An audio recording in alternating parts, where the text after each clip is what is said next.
Bismillahirrahmanirrahim. Assalamualaikum warahmatullahi wabarakatuh. Selamat malam Bapak Ibu hebat seluruh Indonesia, sahabat Gosmat di mana saja berada. Alhamdulillah malam ini kita hadir dengan tayangan perdana Gosmart menggunakan room event PSMK.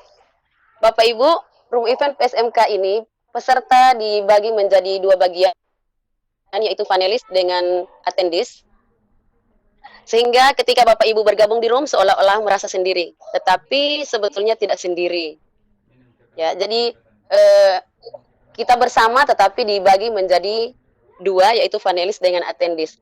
Nanti pada saat sesi tanya jawab, Bapak Ibu bisa mengklik raise hand di kolom chat atau mengetikkan pertanyaan lewat chat room dan ditujukan kepada everyone.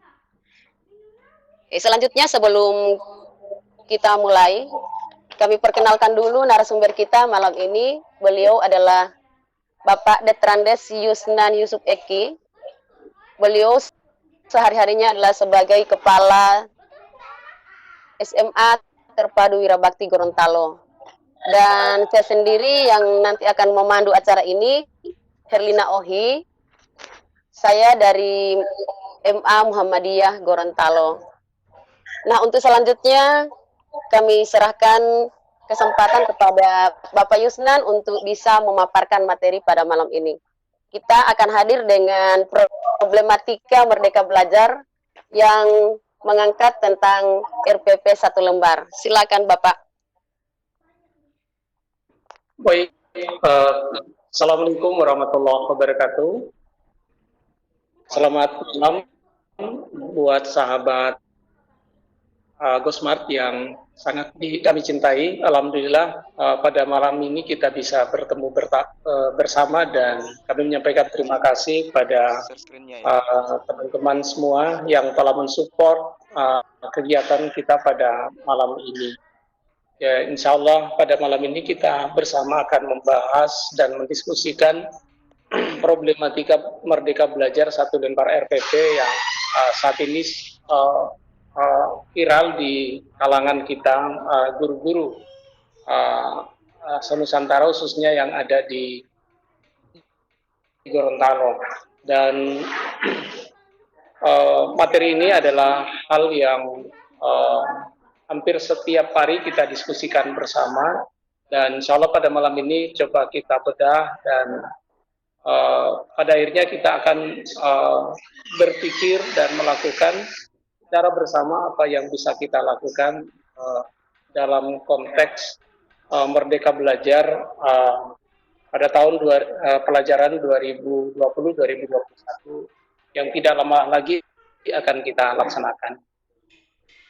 Ya, saya langsung ke beberapa persoalan yang telah disampaikan oleh Menteri kita. Yusnan, maaf, Pak Yusnan, maaf, materinya belum muncul ya di share screen?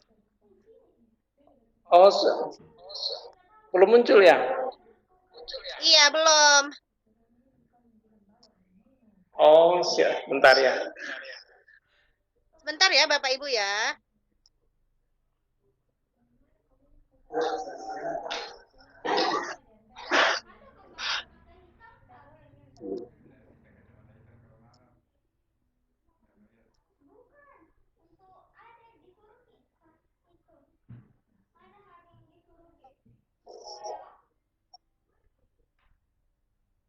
Oke, mantap Pak, keren.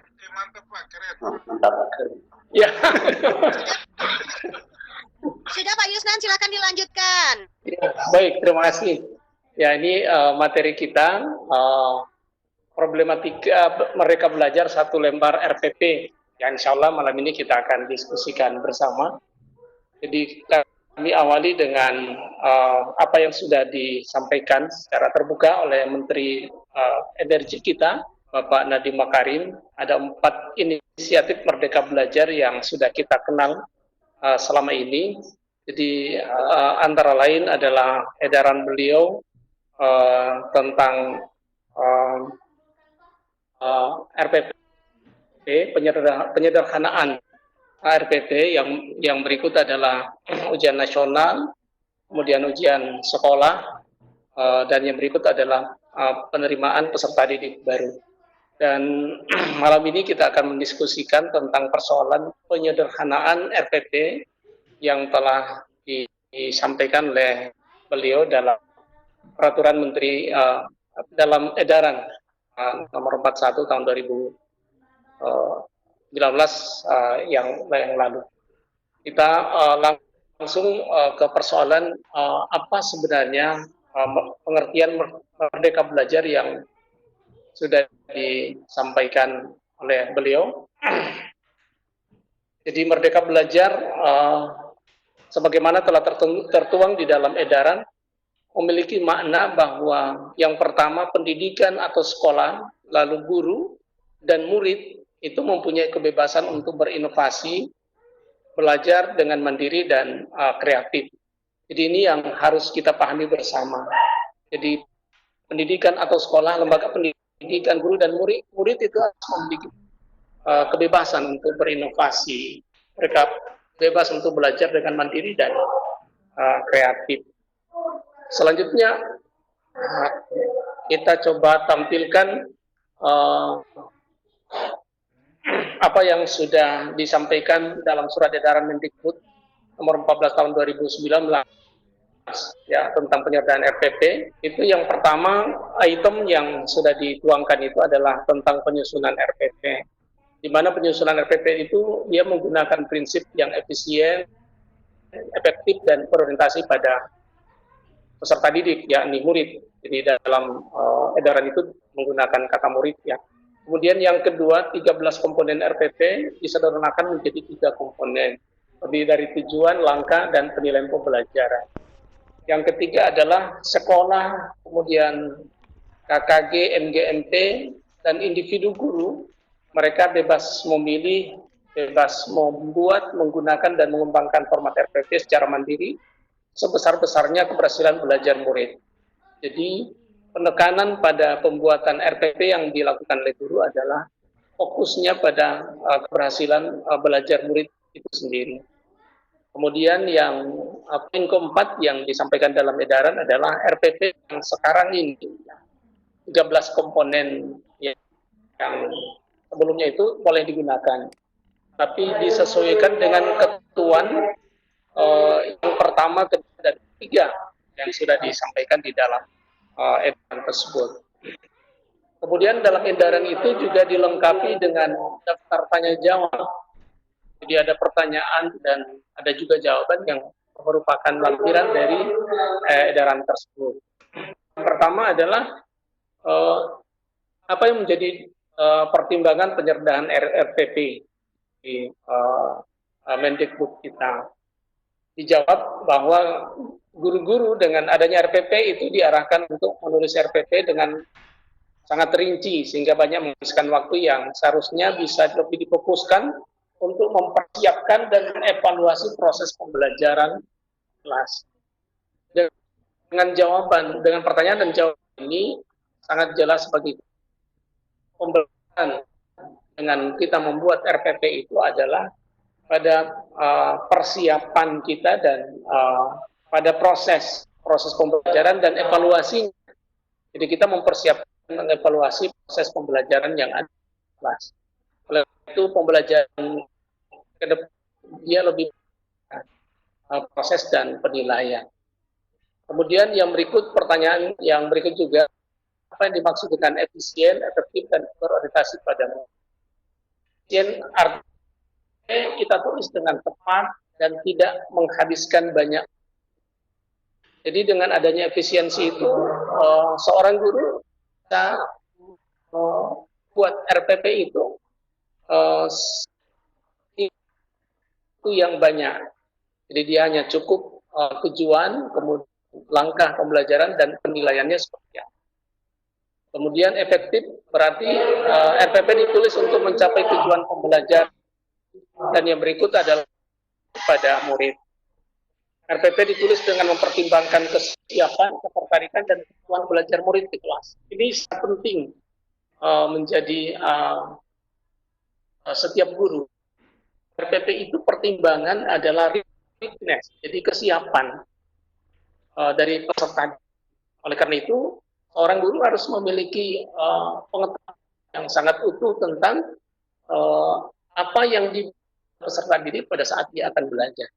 Jadi oleh pengetahuan tentang karakteristik siswa bagi seorang guru itu adalah hal yang sangat mendasar dengan adanya Merdeka Belajar ini.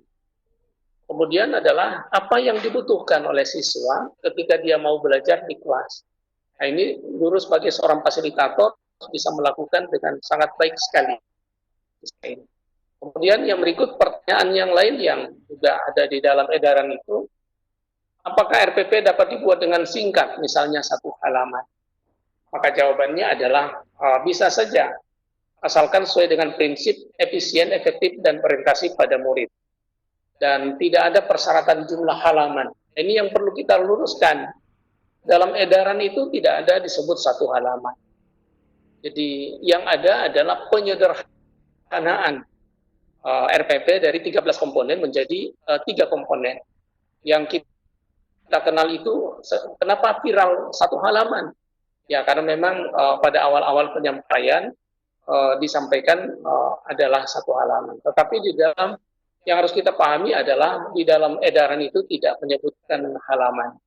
Jadi ini yang perlu kita luruskan bersama bahwa tidak ada persyaratan jumlah halaman di dalam penulisan RPP. Karena ada beberapa guru kita yang memaksa dia menulis itu harus hanya 1 halaman saja. Padahal ketika menuliskan tujuan item-item 1, 2, 3, dan 4, kemudian langkah-langkah juga ditambah dengan penilaian itu rata-rata setelah kita simulasi dia lebih dari 1 halaman. Yang berikut, pertanyaan berikut, apakah ada standar baku untuk format tulisan RPP? Jawabannya adalah tidak ada. Ini juga penting bagi kita bahwa format baku RPP itu tidak ada. Jadi guru itu bebas membuat, dia bebas memilih dan mengembangkan serta menggunakan RPP sesuai dengan prinsip efisien, efektif, dan orientasi kepada murid. Jadi saya singkat dengan E2DKM. Kemudian kita masuk di core kita pada malam ini adalah problematika 1 lembar bulan. Jadi 1 lembar belajar dalam RPP ini di tingkat guru-guru menjadi hal yang sangat viral. Jadi dan permasalahan-permasalahan yang kita dengar langsung dan kita lihat di beberapa tulisan, ada beberapa yang kita bisa simpulkan. Yang pertama adalah problematika itu berada pada faktor diri guru itu sendiri. Yang kedua adalah faktor komunitas guru, ada MGMP, ada KKG, kemudian ada faktor kepala sekolah dan MKKS, kemudian ada faktor pengawas pendidikan, dan berikut adalah faktor birokrasi dan publik.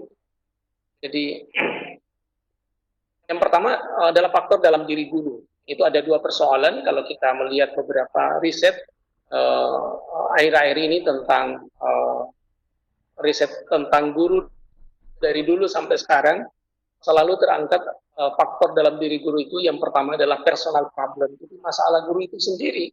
Yang kedua adalah professional problem. Ini yang sering muncul masalah yang ada di dalam diri guru, sehingga menyebabkan kita terjebak di dalam persoalan dan kita seperti sulit untuk bisa keluar dari persoalan itu. Ya, kita coba melihat beberapa masalah personal dan profesional problem yang ada di guru. Yang pertama kami angkat, ya ini mohon maaf ini dikasih pakai bahasa Inggris sedikit-sedikit biar biar tidak langsung terasa di dalam hati kita ya. Yang pertama adalah lazy to read and write. Jadi kita guru kita ini termasuk orang yang malas membaca dan menulis.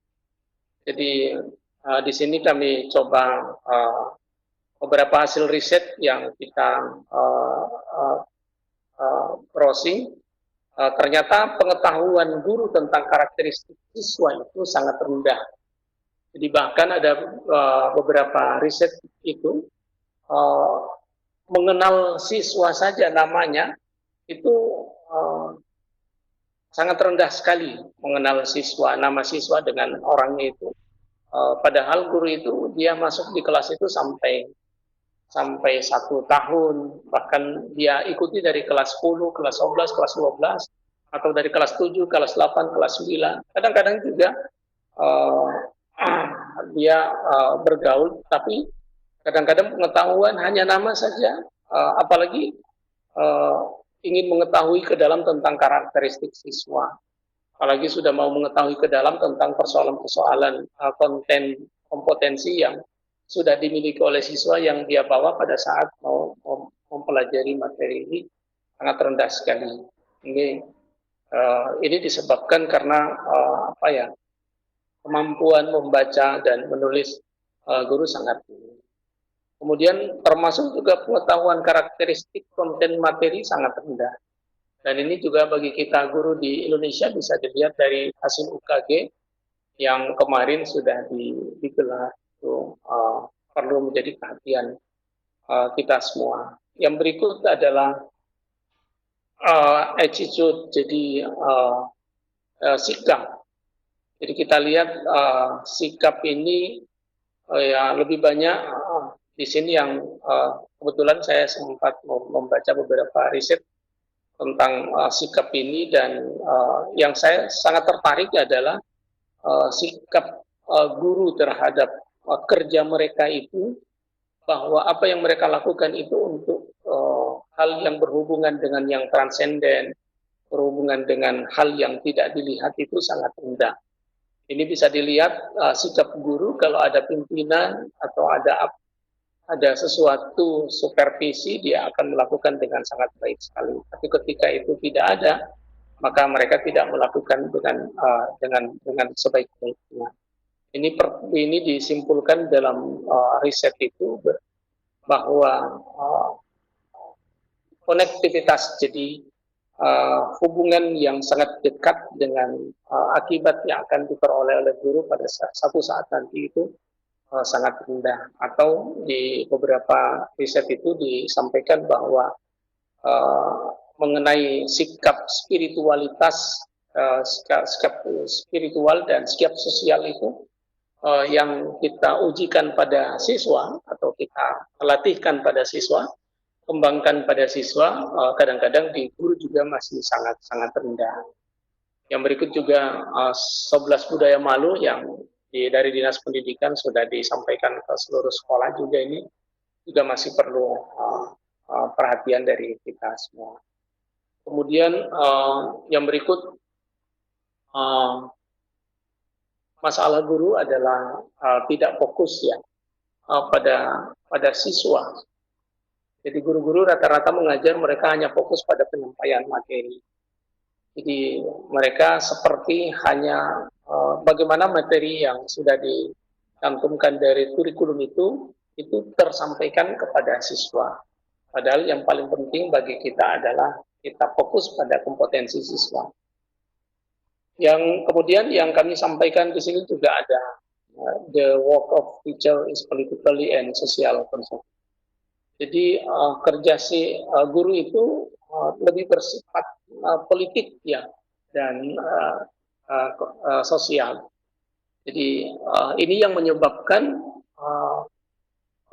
kreativitas dan inovasi guru itu tidak bisa berkembang dengan sangat baik sekali.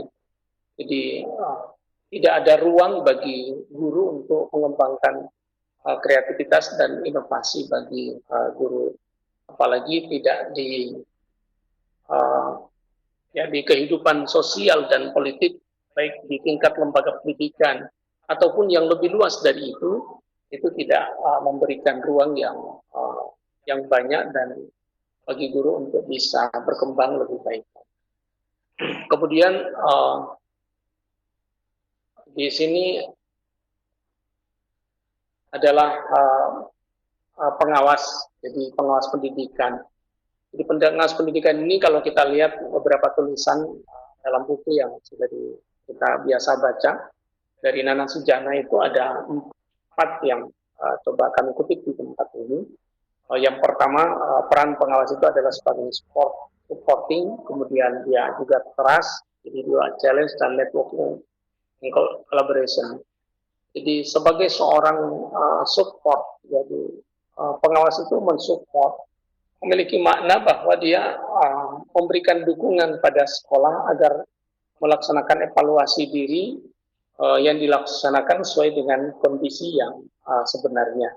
Jadi ini yang harus disupport oleh pengawas, mengawal agar Merdeka Belajar ini, utamanya dalam penyederhanaan RPP ini bisa tercipta. Yang kedua adalah trust. Jadi pengawas memberikan kepercayaan pada sekolah dan guru dengan menggambarkan profil masa depan yang lebih baik dan menjanjikan. Ini yang penting sekali. Jadi ketika pengawas itu memiliki kemampuan untuk bisa menggambarkan tentang bagaimana masa depan pendidikan yang lebih baik yang harus dilakukan oleh kepala sekolah dan oleh guru, dan dia betul-betul memberikan mandat yang besar sambil melakukan pengawasan yang sangat melekat pada lembaga dan personal. Yang berikut adalah challenge. Ini penting sekali bahwa pengawas itu memberikan tantangan kepada kepala sekolah, pada guru dan siswa untuk bekerja sama secara kolaboratif dalam rangka pengembangan mutu pendidikan. Ini yang kurang kita lihat, di mana antara kepala sekolah, guru dan siswa kadang-kadang siswa inginnya lain, guru lain, kepala sekolahnya lain, dan itu tidak dimasak sedemikian rupa menjadi satu program bersama dalam rangka pengembangan mutu sekolah. Ini yang menyebabkan persoalan-persoalan kita di lapangan. Dan yang terakhir adalah networking and collaboration. Jadi pengawas itu memiliki peran untuk mengembangkan jejaring dan kolaborasi antar stakeholder pendidikan dalam rangka meningkatkan produktivitas, efektivitas, dan efisiensi pendidikan di sekolah. Kemudian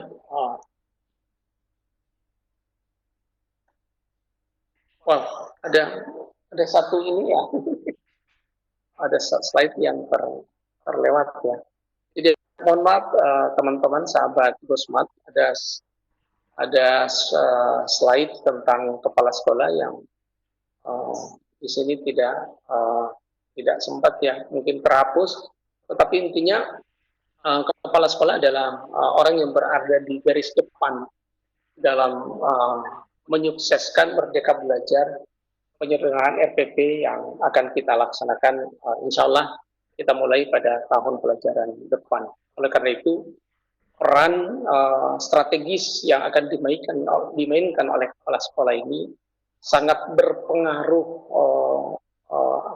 signifikan untuk bisa menciptakan ide-ide yang segar, kreatif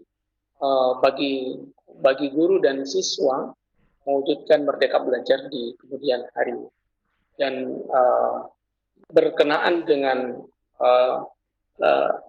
komunitas guru, komunitas kepala sekolah, dan termasuk komunitas di luar itu, ini sangat penting bagi kita untuk bisa bersama-sama dengan seluruh komponen stakeholder pendidikan, termasuk dengan pemerintahan yang ada untuk bisa mendukung agar dari ruang-ruang kelas, kemudian dari kegiatan di luar kelas itu, benar-benar Merdeka Belajar ini bisa kita wujudkan pada masa-masa sesudah ini, setelah kita akan masuk pada tahun pelajaran yang baru. Dan ini bisa kita bisa melahirkan ide-ide brilian dari setiap sekolah, setiap guru yang bisa dibagi bersama dengan orang lain, pada guru lain, untuk bisa meyakinkan bahwa pengembangan mutu pendidikan ke depan semakin baik sekali.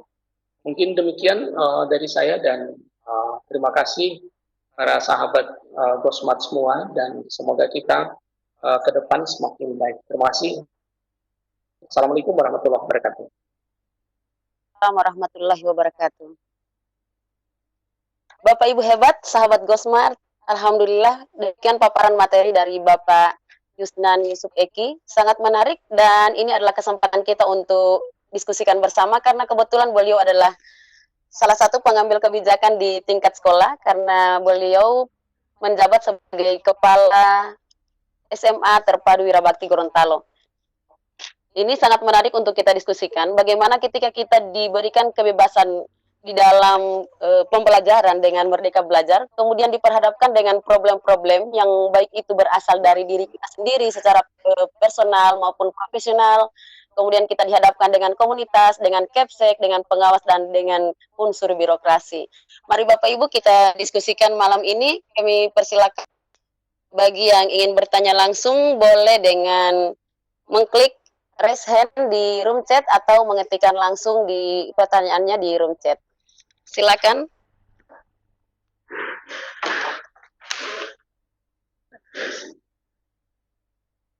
Bu Gusti, silakan bertanya. Terima kasih, selamat malam. Assalamualaikum warahmatullahi wabarakatuh. Salam. Saya Gusti Putu Semadi Putra dari SMP Negeri 1 Amlapura ingin bertanya berkaitan dengan masalah Merdeka Belajar ini, khususnya masalah RPP. Yang pertama di RPP yang lama, dulu saya katakan ya, yang versi lama, ada 3 unsur di sana, KI, KD, indikator pencapaian kompetensi, dan tujuan pembelajaran. Nah, di RPP yang sekarang ini, satu yang muncul hanya tujuan pembelajaran. Apakah hanya tujuan itu atau karena beberapa contoh yang saya baca, ada yang mencantumkan KI dan IPK. Ada yang tujuan saja. Mana sebenarnya yang benar? Apakah tujuan pembelajaran yang intinya berisi setelah kegiatan pelajaran ini berakhir, siswa dapat? Apakah itu atau KD dan IPK-nya yang ditonjolkan di tujuan pembelajaran? Itu yang pertama. Yang kedua, kadang-kadang pengalaman saya di sini, di Amlapura ya, pengawas belum nyambung dengan masalah ini. Dulu ketika saya masih di SMA Pariwisata, belum jadi PNS, saya pernah mengikuti kegiatan diklat penyusunan SP. Di sana dipaparkan tidak ada istilah SP yang salah, apapun kita bisa buat.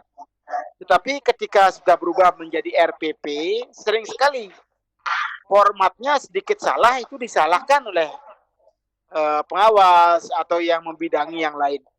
Itu mohon petunjuk. Terima kasih. Terima kasih Pak Gusti. Ibu Herlina. Ya. Mari Bapak Ibu yang mau bertanya lagi silakan. Kita berikan kesempatan 3 penanya untuk sesi pertama dan kita minta kepada Bapak Yusnan untuk langsung menanggapi.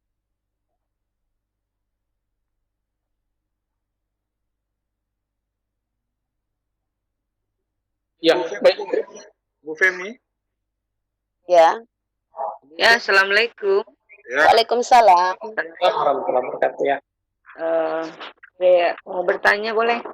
Boleh silakan Bu. Silakan Bu. Ya, assalamualaikum warahmatullahi wabarakatuh. Waalaikumsalam. Terima kasih kepada Bapak pemateri.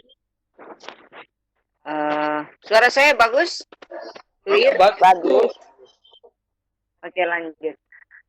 Iya, sebenarnya memang saya sangat berterima kasih berusaha menyempatkan diri untuk masuk diskusi ini karena tidak ada namanya RPP 1 lembar, yang ada itu RPP penyederhanaan RPP. Jadi jangan menyebut-nyebut RPP 1 lembar, penyederhanaan RPP itu yang cocok. Nah, kemudian saya juga sama senasib dengan Bapak penanya yang pertama, bahwa kadang-kadang juga pengawas menuntut seperti apa yang mereka jelaskan. Padahal di sekolah kami, SATAP itu tidak boleh disamakan keadaan atau kondisinya dengan sekolah reguler yang besar. Makanya biasanya pengawas meminta sama seperti yang mereka jelaskan. Nah, adanya penyederhanaan RPP ini ini sangat membantu untuk guru-guru seperti saya menghadapi pengawas yang kayak otoriter, maunya seperti apa yang mereka jelaskan. Sementara kita mendapatkan materi penyederhanaan RPP itu dari berbagai contoh. Jadi masalahnya bagaimana menghadapi pengawas yang seperti itu, sama maunya seperti apa yang mereka jelaskan. Padahal saya sudah cukup menjelaskan, menjawab bahwa Ibu, inilah Merdeka Belajar. Artinya RPP atau penyederhanaan RPP yang kami buat ini sudah melalui forum MGMP, tetapi Merdeka Belajar saya belum bisa, saya tidak bisa mengikuti sekolah besar, misalnya SMP Negeri 1 Tibawa, karena kondisi saya, siswa saya itu tidak bisa buat seperti itu. Saya buat seperti kondisi berdasarkan kondisi siswa yang saya hadapi. Nah, permasalahan saya ini, kiat-kiat apa yang harus saya hadapi menghadapi pengawas yang seperti ini. Sementara kita sudah mengetahui inilah Merdeka Belajar, bahwa kita guru membuat penyederhanaan RPP berdasarkan situasi dan kondisi sekolah yang kita ajarkan. Seperti itu. Mungkin seperti itu dulu pertanyaan saya. Terima kasih. Terima kasih, Assalamualaikum warahmatullahi wabarakatuh. Waalaikumsalam. Lanjut Bapak Ibu, silakan. Satu lagi kita silakan untuk sesi pertama.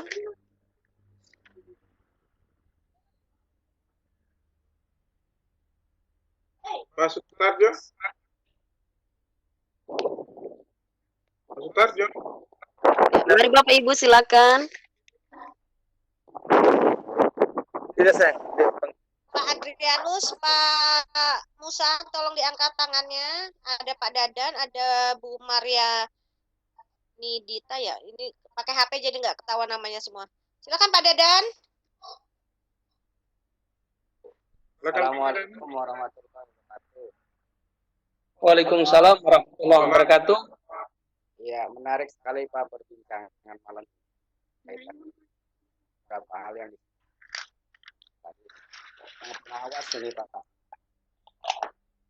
Hampir sama dengan penanya satu dan kedua. Seringkali tidak nyambung antara guru dengan pengawas. Punya versi yang berbeda-beda. Nah, mohon nanti mungkin lebih kepada pengawas untuk lebih memahami tentang format. Kalau saya baca di situ tidak ada yang baku, jadi guru punya kebebasan untuk mengembangkan format.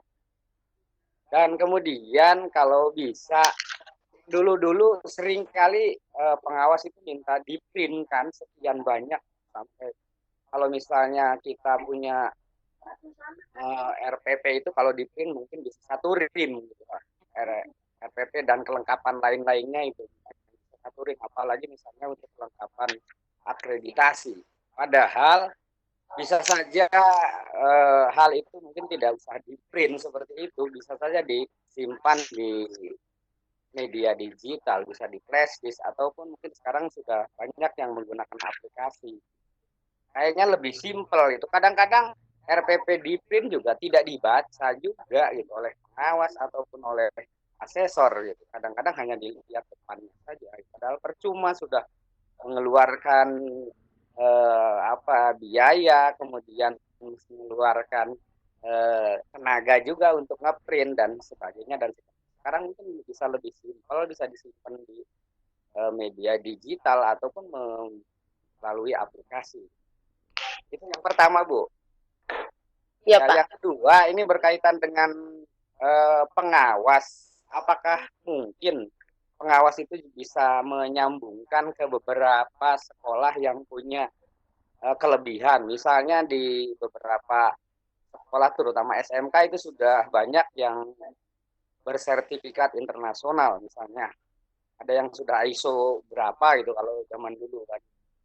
Nah, sementara misalnya di sekolah-sekolah ini ingin ada keterampilan-keterampilan khusus yang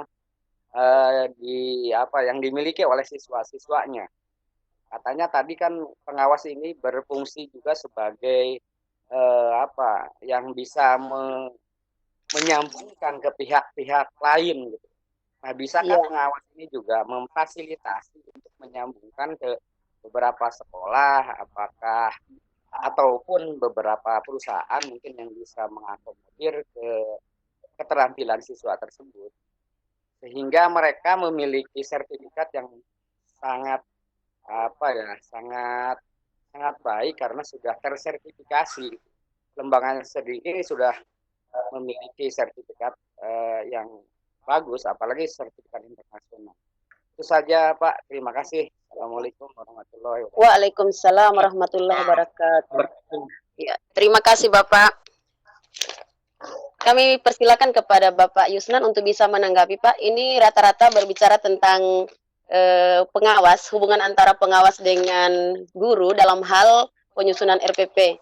Barangkali selain menanggapi ini, Bapak juga bisa membagi tips sebagai Kepsek itu kira-kira bagaimana caranya untuk memberikan tips kepada kami para guru ini supaya bisa bisa menghadapi pengawas dengan tetap menampilkan kreativitas kami sebagai guru, Pak. Silakan ditanggapi. Baik, terima kasih tiga penanya, alhamdulillah partisipan. Dan sebelum saya menjawab, mungkin kita sepakat ya, tidak boleh lagi kita menggunakan kata satu lembar RPP. Jadi karena memang ini setelah kita periksa memang tidak ada penyampaian selembar itu, yang ada adalah penyederhanaan RPP. Itu jadi kita yang ada di forum ini mungkin setelah ini kita sepakat menghindarilah menggunakan kata satu lembar RPP. Jadi kita sepakat untuk penyederhanaan RPP. Baik, yang pertama dari Pak Gusti ya. Terima kasih Pak Gusti Putu yang telah berpartisipasi. Salam kami dari Gorontalo untuk teman-teman guru hebat yang ada di tempat Bapak. Kami ingin sampaikan bahwa di edaran yang telah disampaikan oleh Menteri itu, di situ ada pertanyaan apakah ada standar baku untuk format penulisan RPP. Jawabannya tidak ada. Jadi guru bebas membuat, dia bebas memilih, dan dia bebas mengembangkan dan menggunakan RPP sesuai dengan prinsip efektif, efisien, dan berorientasi pada peserta didik. Oleh karena itu, kalau ada contoh-contoh yang berseliweran sekarang dan bahkan yang sudah dibuat oleh guru secara mandiri dan bahkan bisa dengan teman-teman di MGMP yang ada yang mencantumkan ada standar kompetensi, kemudian kompetensi inti, ada juga yang IPK, itu juga adalah hal yang bisa dilakukan. Tetapi yang paling penting di dalam penyederhanaan RPP ini adalah walaupun kompetensi inti ini tidak dicantumkan, IPK tidak dicantumkan, itu sudah ada di dalam otaknya guru. Jadi yang sudah harus dimiliki oleh guru. Jangan sampai kompetensi inti dengan indikator ini masih nyontek begitu, masih melihat begitu. Mestinya ini sudah dimiliki oleh guru. Kita fokus pada tujuan pembelajaran. Jadi goal pembelajaran kita itu dia akan menuju kemana? Kompetensi apa yang harus dimiliki oleh peserta didik kita, oleh siswa kita. Ini yang perlu kita tuliskan. Dan oleh karena itu pengetahuan guru tentang bangunan pengetahuan itu harus mantap. Jadi misalnya pada kompetensi yang kita ajarkan, guru harus tahu yang mana pengetahuan fakta, yang mana pengetahuan konsep, yang mana pengetahuan prosedural, dan bagaimana pengetahuan metakognitif, dan bagaimana membelajarkan metakognitif itu sudah harus dimiliki oleh guru, sehingga dia tidak kesulitan di dalam mengembangkan rencana yang sudah RPP yang sudah sederhana itu. Itu yang pertama adalah goal tujuannya yang harus dicantumkan. Kemudian guru juga tahu langkah-langkah yang akan dilakukan. Nah, ke depan pembelajaran ini kan akan mengurangi ceramah-ceramah dari guru. Yang lebih banyak adalah bagaimana pembelajaran itu dirancang berorientasi pada peserta didik kita, pada siswa. Jadi yang nanti lebih aktif, fokus itu adalah peserta didik yang akan dirancang oleh guru dalam RPP. Kemudian yang berikut juga perlu kami sampaikan bahwa RPP itu seperti tadi yang disampaikan, di print sampai 1 rin, ini tidak boleh lagi.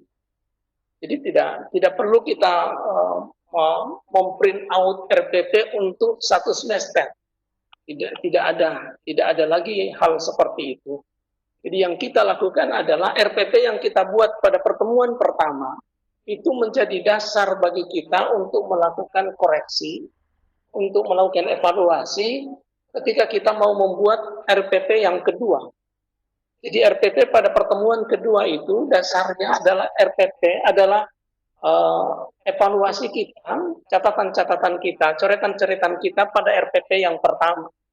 Oleh karena itu RPP itu lepas biasa saja, dan RPP itu nanti kita akan coret-coret. Kita akan koreksi RPP itu untuk kita perbaiki. Sehingga pada pertemuan kedua, dengan materi yang sama atau lanjutan dari materi itu, kita sudah punya catatan-catatan untuk kita lebih melakukan penekanan agar kompetensi yang kita didikan pada siswa itu lebih mudah, lebih efisien, efektif untuk bisa dikuasai oleh peserta didik kita. Kemudian yang yang menarik adalah apa yang disampaikan oleh teman-teman tentang keberadaan bapak-bapak kita di pengawas. Jadi pengawas ini di sekolah sangat penting ya.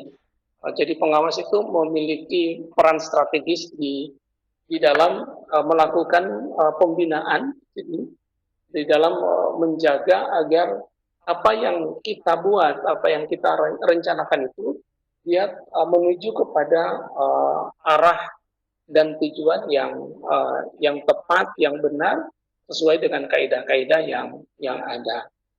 Dan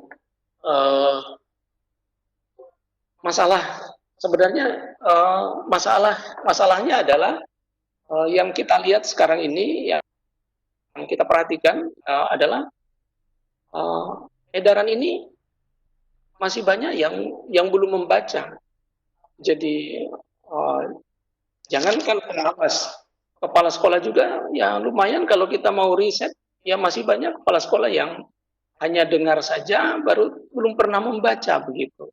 Apalagi dia mau menjelimeti kata demi kata yang ada di dalam edaran itu untuk memperkuat pemahaman dia terhadap edaran itu. Jadi saya lebih ke arah situ. Kalau misalnya bacaan guru, bacaan kepala sekolah, bacaan pengawas itu sama, tidak ada lagi perbedaan pemahaman di lapangan. Jadi seperti tadi disampaikan, jadi ada keharusan bagi guru untuk ngeprint baru menyampaikan bahwa ini RPP sudah dibuat. Itu tidak ada kalau sama-sama bacaannya sama dan memiliki pemahaman yang sama. Jadi ini yang ini. Kemudian yang berikut ini kolaborasi. Jadi peran pengawas ini sebagai supporting ini juga perlu sebagaimana yang tadi disampaikan dalam rangka mensupport. Jadi pengawas itu diharapkan dapat dapat mengoreksi guru, mengoreksi kepala sekolah itu dengan membawa contoh-contoh best practice misalnya dari sekolah lain. Jadi kalau guru-guru itu tidak paham, dikasih pemahaman, dikasih tugas. Jadi sebagaimana yang ada di dalam PKB tersebut. Jadi dia bisa direkomendasikan untuk bisa bergabung di NGMT, di KKG, dalam komunitas guru, atau guru itu diberikan tugas untuk membaca sesuatu atau melakukan sesuatu atau menulis sesuatu, lalu itu yang dipantau terus oleh pengawas untuk memastikan bahwa apa yang sudah ditemukan oleh pengawas itu tidak dimiliki atau guru itu bisa meningkatkan kemampuan yang diinginkan oleh pengawas. Jadi intinya adalah ke depan kita tidak otak-atik lagi di persoalan administrasi yang sangat memberatkan guru sehingga dia tidak bisa fokus lagi kepada proses pembelajaran dan tidak fokus pada penilaian, lalu dia tidak bisa lagi menganalisis penilaian, hasil penilaian dan memanfaatkan analisis itu untuk perbaikan pembelajaran berikutnya. Jadi ini dengan penyederhanaan RPP ini kita lebih fokus di situ. Jadi fokus kita adalah bagaimana kita proses pembelajaran berlangsung, lalu kita ingin tahu apakah proses pembelajaran itu sudah berlangsung dengan baik, kompetensi itu sudah dimiliki oleh siswa, oleh karena itu kita ada penilaian. Setelah ada penilaian, kita melakukan analisis penilaian, maka analisis itu kita manfaatkan untuk melakukan perbaikan pada RPP selanjutnya. Itu yang paling penting. Dan saya sepakat kalau cara menegur orang-orang dewasa ya mungkin seperti memberikan supporting yang luar biasa, termasuk yang disarankan oleh Bapak Dadang tadi. Jadi bisa melihat dan bisa membagi cerita-cerita dan membagi best practice yang sudah dilakukan oleh sekolah lain. Misalnya seperti tadi contohnya adalah SMK.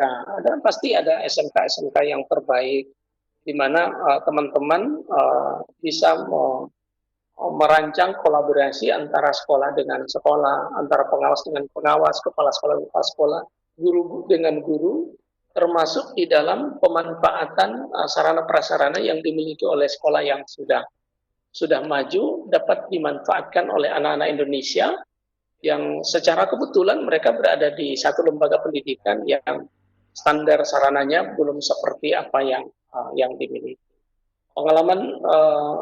Pengalaman kita ketika kita datang di sekolah yang standar sarana misalnya masih sangat kurang, ternyata kadang-kadang yang anak-anak yang berada di sekolah yang standar sarannya kurang itu kadang-kadang kemampuan anak-anak yang ada di sekolah itu kadang-kadang lebih tinggi daripada anak-anak yang berada di sekolah yang standar sarannya sudah sangat baik. Hanya saja tidak ada kolaborasi, komunikasi yang dijalin dengan sangat baik sehingga anak-anak itu terbaca seperti tidak memiliki kemampuan. Padahal potensi anak-anak yang di sekolah yang memiliki keterbatasan itu kadang-kadang melampaui potensi yang dimiliki oleh sekolah lain. Oleh karena itu saya sepakat ya agar ini bisa menjadi penekanan dari guru, kepala sekolah dan pengawas. Selanjutnya tadi disampaikan ya bagaimana cara menghadapi teman-teman pengawas yang kadang-kadang ya bersikap tidak mau tahu dengan keadaan yang ada di kita. Kalau saran saya ke teman-teman sahabat Pusmat yang hebat, yang pertama kuasai regulasi.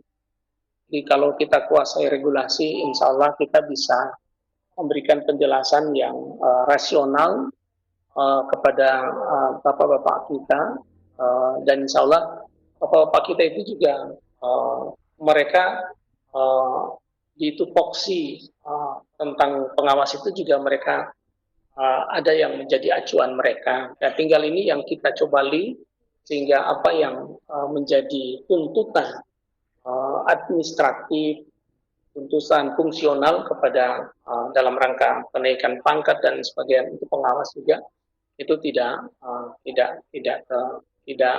jadi masalah di lapangan bersama guru-guru kita yang ada. Itu yang pertama. Jadi kita harus kuasai regulasi yang ada. Kalau tadi yang saya sampaikan, kalau bacaan kita guru, kepala sekolah dengan pengawas itu sama, insya Allah kejadian-kejadian di mana ada bapak-bapak kita atau ada orang lain yang tidak memberi ruang kepada guru untuk berkreasi, berinovasi, ini tidak akan terjadi di kemudian hari. Jadi kalau saya secara pribadi memberi ruang yang besar kepada para guru untuk berkreasi, karena dari mereka lah akan muncul hal-hal yang yang kita tidak duga, bahkan bisa mungkin dunia riset dan keilmuan belum membahas persoalan itu karena ada temuan-temuan guru di lapangan yang sesuai dengan siswa yang dia ajar. Sekali lagi kami tegaskan bahwa RPP yang dibuat oleh teman-teman di SMP 1 atap atau sebagainya itu memang kita sepakat itu tidak boleh harus sama formatnya dengan SMP yang sudah standar karena memang karakteristik peserta didik kita, sarana dan sebagainya itu sangat berbeda sekali. Hanya saja yang harus sama di kita semua adalah semangat kita untuk fokus kepada kompetensi guru kita, kompetensi siswa kita ke depan. Ini menjadi core penyederhanaan RPP yang di dalam edaran itu. Kemudian yang berikut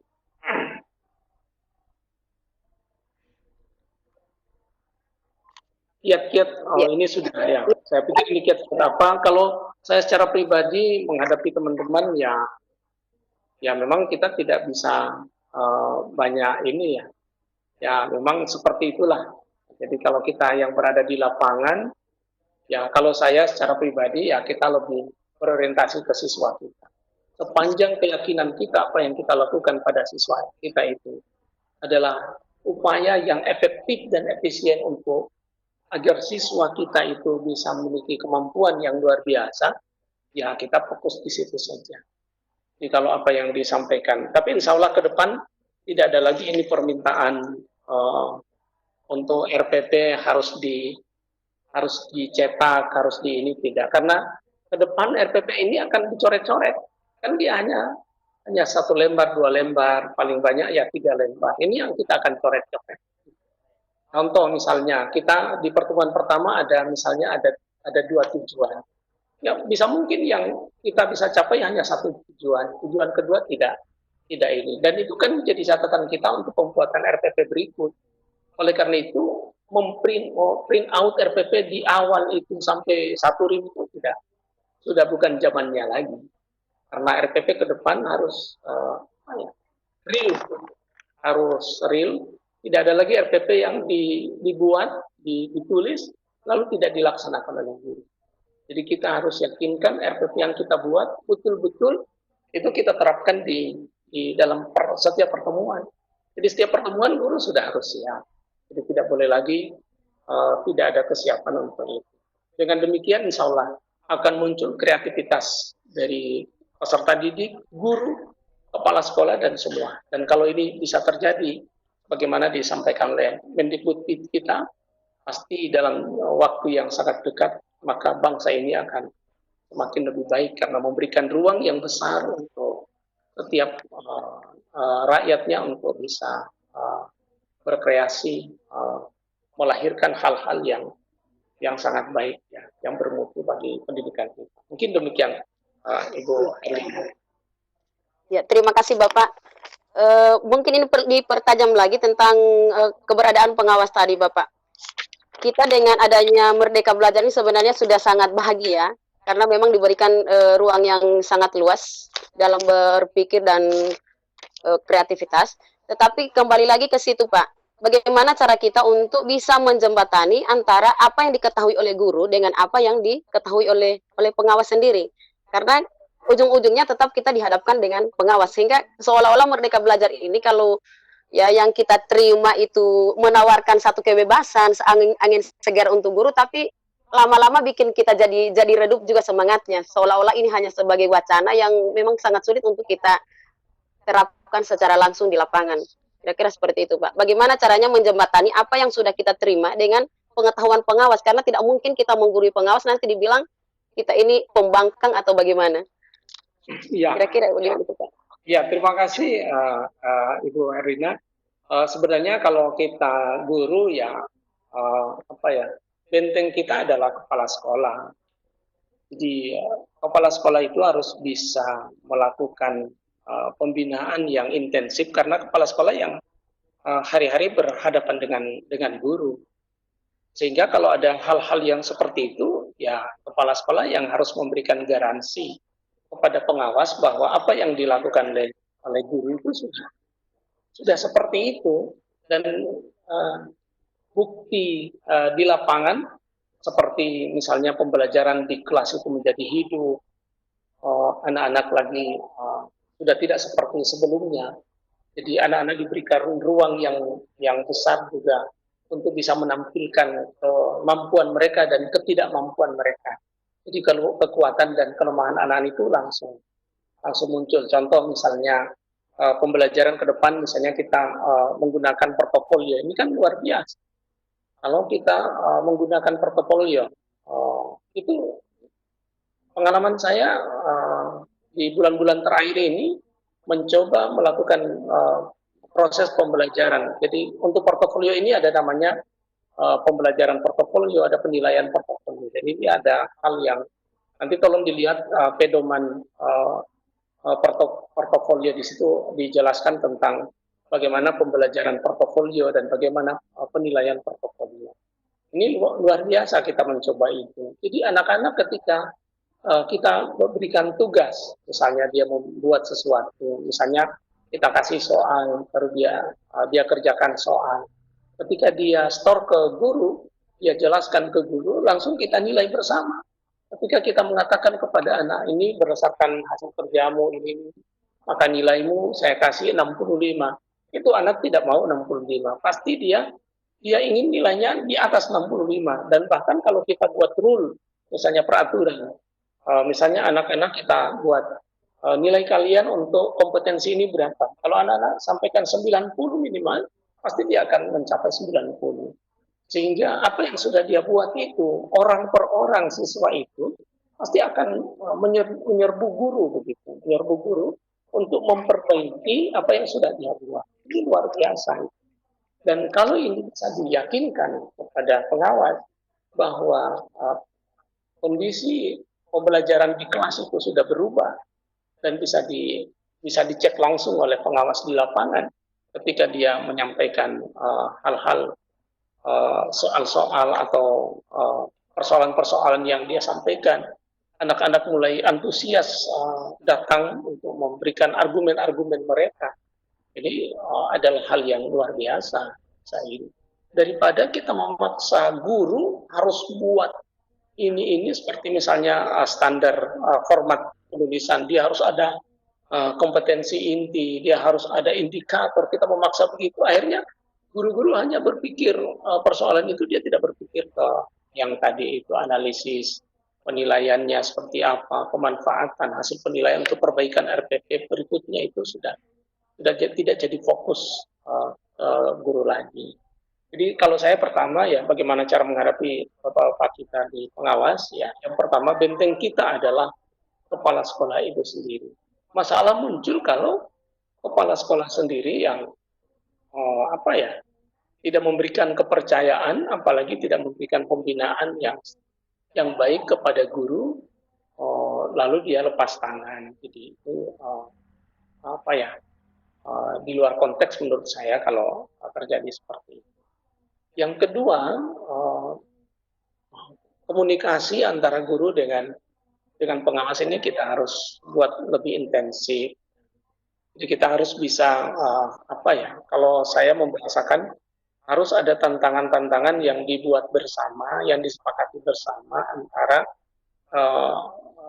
guru, kepala sekolah dengan pengawas yang lebih fundamental. Jangan hanya bersifat administratif belaka. Jadi dengan penyederhanaan RPP ini sebenarnya kita selamat tinggal urusan-urusan administratif yang mengganggu. Karena kenapa penyederhanaan RPP ini dilakukan? Karena memang sebelumnya guru itu dia lebih banyak menghabiskan waktu hanya urusan administratif sehingga dia tidak fokus di dalam mempersiapkan dan melepas pembelajaran di kelas ini yang terjadi. Kemudian yang ketiga bagi saya ya guru tidak boleh terpengaruh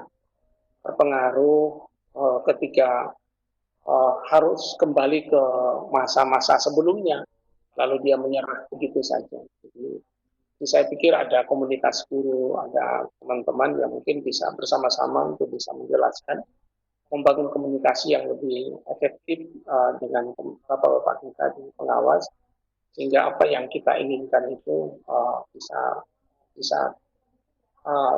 bisa tercapai ya, tidak apalagi kalau misalnya dihubungkan dengan masalah sertifikasi dan lain sebagainya, penandatanganan, rekomendasi dan lain sebagainya dihubungkan dengan persoalan urusan administratif yang panjang itu juga kita sudah harus tinggalkan model-model yang seperti itu. Dan saya yakin ya teman-teman pengawas ini sudah pasti mereka ada pelatihan, ada diskusi, ada pertemuan di antara mereka juga membahas tentang Merdeka Belajar. Dan saya yakin dan percaya mereka sudah membaca dengan baik apa yang ada di Merdeka Belajar ini, dan insya Allah ke depan tidak ada lagi unsur pemaksaan beban berat di urusan administratif. Jadi mereka datang lebih fokus apa yang sudah dimiliki oleh siswa dan bagaimana situasi pembelajaran yang ada di kelas itu. Apakah dia berlangsung dengan penuh semangat, siswa-siswa itu bergairah, jadi lebih fokus begitu. Kalau dia menemukan ada siswa yang tidak bergairah atau adalah masalah-masalah siswa yang tidak terselesaikan, nah disinilah lebih ruang diskusi dibuka antara guru dan kepala sekolah dengan pengawas. Jadi kita tidak. Jadi kalau saya selama tinggal beban-beban administratif yang tidak terlalu fokus kepada peningkatan kompetensi di siswa. Jadi dengan penyerahan ini saya kembali lagi kita lebih fokus kepada kompetensi siswa itu. Dan insya Allah sahabat Kusmat ini bersama-sama mendorong bisa melahirkan best practice. Oh ya, ada satu hal lagi yang mungkin saya lupa di tempat ini. Jadi tadi saya menyampaikan bahwa budaya menulis di guru ini sangat indah.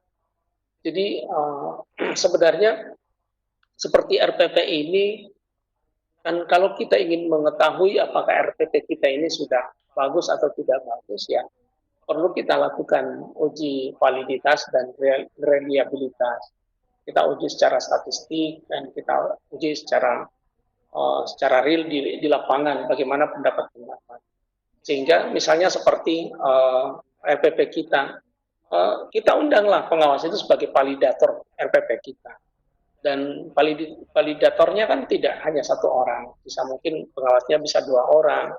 Kemudian dari dunia perguruan tinggi mungkin kita bisa undang berpartisipasi bersama-sama.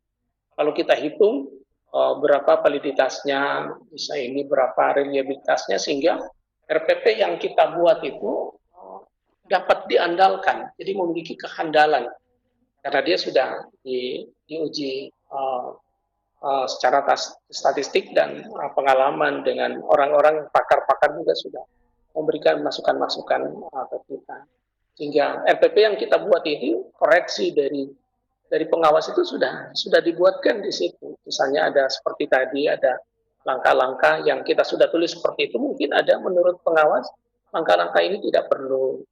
Jadi, tapi kan ada validator yang lain juga yang juga akan memberikan tulisan dan catatan-catatan. Lalu kita akan analisis secara statistik. Nah, kalau kita lihat bahwa ternyata bahwa secara statistik itu juga harus direvisi, diperbaiki atau dibuang, ya kita akan lakukan sesuai dengan apa yang sudah disampaikan. Saya pikir kalau kita melakukannya secara saintifik ilmiah seperti itu mungkin lebih kuat ya.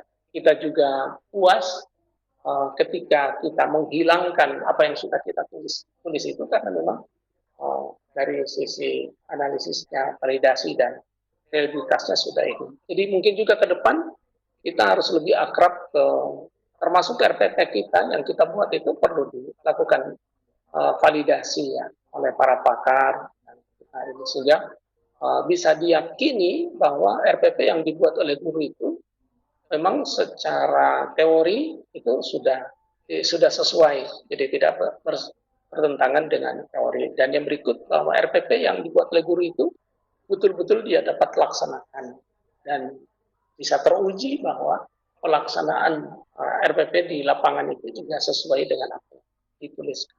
Kalau misalnya dia tidak sesuai dengan apa yang dituliskan, guru punya catatan-catatan untuk perbaikan RPP pada pertemuan berikut. Mungkin kalau saya memandangnya usaha lain untuk teman-teman pengawas, saya hanya yakin saja pasti ke depan dengan adanya edaran ini pasti pengalaman kita sebelum-sebelumnya ya insya Allah akan berkuranglah tekanan-tekanan kepada para guru yang khusus bersifat administratif yang tidak terlalu signifikan untuk pembelajaran pada peserta didik. Mungkin demikian Bu Herlina. Terima kasih Bapak. Masih bisa diberikan kesempatan lagi Pak kepada peserta? Ya Bu, ini ada 3 yang mau ini bertanya. Ya. Pak Adrianus. Pak Adrianus. Ya, selamat malam Pak Musa. Assalamualaikum. Selamat malam Bapak. Baik. Silakan Pak. Baik. Selamat malam Pak Yusnan. Selamat malam Pak Adrianus. Ya.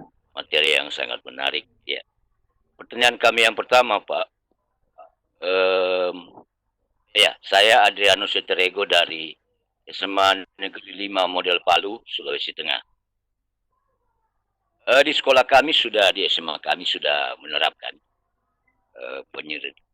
penyederhanaan RPP 1-2 lembar dan sudah disetujui oleh pengawas dan MKKS. Kebetulan kepala sekolah kami adalah kepala MKKS Kota Palu juga. Alhamdulillah.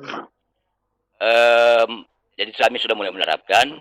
Cuma ada sedikit yang menggelitik saya. Penyederhanaan RPP yang istilah sebelumnya 1-2 lembar itu kami lihat belum begitu sinkron dengan soal yang akan keluar yang kita sebut sekarang AKM, Assessment Kompetensi Minimal dan Survei Karakter. Kami sudah mulai bentuk soalnya pada saat UNBK baru-baru, anak-anak simulasi UNBK, dan hari ketiga juga guru-guru, semua mata pelajaran menjawab soal-soal dari server Jakarta Pusat mengenai AKM untuk guru.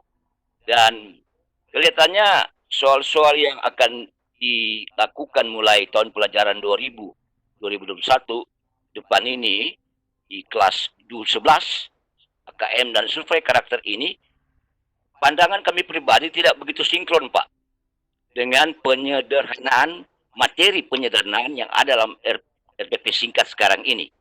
Jadi saya minta tanggapan Pak Yusnan bagaimana, apakah Bapak setuju atau barangkali ada informasi lain yang kami belum peroleh. Itu yang pertama. Yang kedua, tadi sekilas saya lihat pada tayangan ada tertulis dalam bahasa Inggris, the work of teacher is politically. The work of teacher is politically and socially constructed. Jadi kalau kita artikan, artinya pekerjaan guru itu ya. The work of teachers is politically and socially constructed. Pekerjaan guru, tugas guru itu secara politik dan secara sosial dikonstruksi, dibangun. Dibangun oleh siapa Pak maksudnya? Kemudian pengertian definisi atau pemakaian istilah political di sini apa maksudnya? Mohon penjelasan Bapak lebih jauh. Terima kasih. Ya. Terima kasih Bapak. Mari Pak, silakan lagi yang ingin menyampaikan pertanyaan.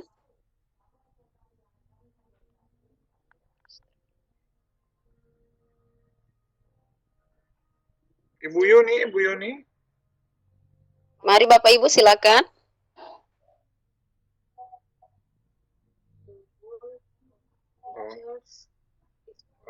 Ini Ada Pak Gusti lagi yang Gusti Semadi. Silakan Pak Gusti.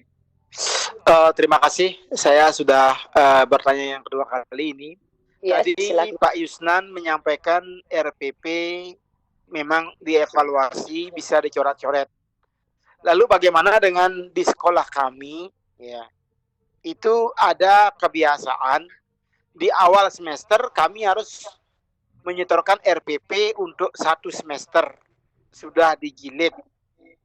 Itu yang biasanya akan diperiksa oleh pengawas saat penilaian kinerja guru. Tapi sementara uraian Bapak tadi, RPP bisa dijadikan evaluasi. Misalnya di semester 1 pertemuan pertama, ada materi yang belum saya sampaikan, bisa saya coret RPP di pertemuan pertama, nanti diperbaiki di pertemuan kedua, bisa dicoret-coret. Lalu bagaimana dengan pembiasaan yang seperti itu? Kalau saya ikuti yang bisa dicoret-coret tadi, berarti nanti saya harus ngeprint ulang lagi. Lebih banyak lagi kami harus ngeprint RPP yang biasanya itu lumayan lah halamannya, karena saya mengajar di bahasa Inggris itu agak tebal sedikit, walaupun dipendekkan dia akan tebal karena nanti ada lampiran-lampiran. Terima kasih. Ya, terima kasih Pak Gusti. Ya. Masih ada lagi, silakan Bapak Ibu. Ini ada 6 penanya. Ini saya Ibu Yoni bisa masuk Ibu Yoni? Halo Pak, selamat malam. Ya, selamat. Ya, terima kasih. Ini suara saya terdengar Pak? Ada. Jelas sekali Bu Yuni.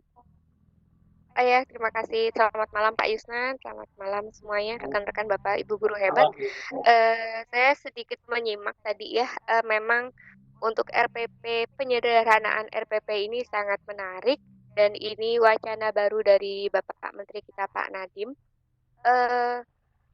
Ada beberapa pertanyaan dari rekan-rekan guru yang berkaitan dengan RPP. Yang pertama tadi tentang bagaimana, saya sekedar sharing ya Pak ya, ini yang sudah kami laksanakan. Kebetulan saya dari Kabupaten Wonogiri, jadi jauh dari Gorontalo Bapak, dari Jawa Tengah. Untuk ya silakan Bu. Ya, begini, untuk RPP, penyederhanaan RPP ini memang masih baru wacana, dan untuk prakteknya mungkin belum kita laksanakan sepenuhnya. Kemudian bagaimana nanti tanggapan kepada pengawas, itu juga yang kami takutkan, apakah pengawas itu bisa menerima atau tidak. Beberapa waktu yang lalu pengawas sempat datang ke sekolah kami, dan saya bercerita sedikit tentang RPP dan apa itu Merdeka Belajar. Ternyata memang beberapa pengawas itu bahkan belum memahami tentang konsep Merdeka Belajar dan RPP itu sendiri, seperti itu. Kemudian bagaimana agar pengawas itu sinkron dengan apa yang akan kita lakukan nantinya. Kebetulan saya ada kelompok komunitas guru juga di Kabupaten Wonogiri, di mana sebelum jauh konsep Merdeka Belajar dan RPP, penyederhanaan RPP ini dipublikasikan, itu kita sudah menerapkan hal-hal tentang Merdeka Belajar.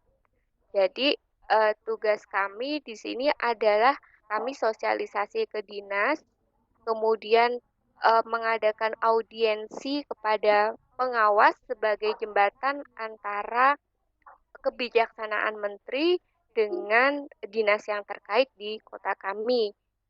Dan untuk kedepannya kami bisa membantu para pengawas itu untuk menjelaskan tentang Merdeka Belajar dan RPP. Alhamdulillah di beberapa kegiatan seperti KKG dan MGMP di tempat kami itu sudah mulai melaksanakan tentang RPP Merdeka Belajar ini Bapak Ibu. Terus karena memang untuk RPP ini itu kan kita berpusat kepada siswa, kepada murid seperti itu. berorientasi kepada murid. Jadi memang agak sedikit simpel, artinya pembuatan silabus itu tidak terpaku. Kalau dulu itu di tempat kami mulai dari MGMP kabupaten, kemudian ke MPMP kecamatan, kemudian diterapkan di sekolah. Nah, untuk dengan RPP ini karena ada kebebasan penyesuaian dengan materi sekolah masing-masing, silabus itu bisa dibuat masing-masing sekolah itu bisa memiliki silabus yang berbeda tanpa ada patokan dari MGMP kecamatan atau MGMP kabupaten. Seperti itu, Bapak. Terima kasih. Itu yang kami laksanakan di sini tentang penerapan RPP-nya. Begitu. Terima kasih. Mungkin sedikit sharing saja dari kami. Iya, Bapak. Ya, terima kasih Bu Yuni. Iya, Ibu. Luar biasa. Terima kasih Bu. Bapak Yusnan, boleh kita tanggapi dulu ini 3 pertanyaan Pak dari 3 orang penanya. Ya. Dan dari Ibu Yuni.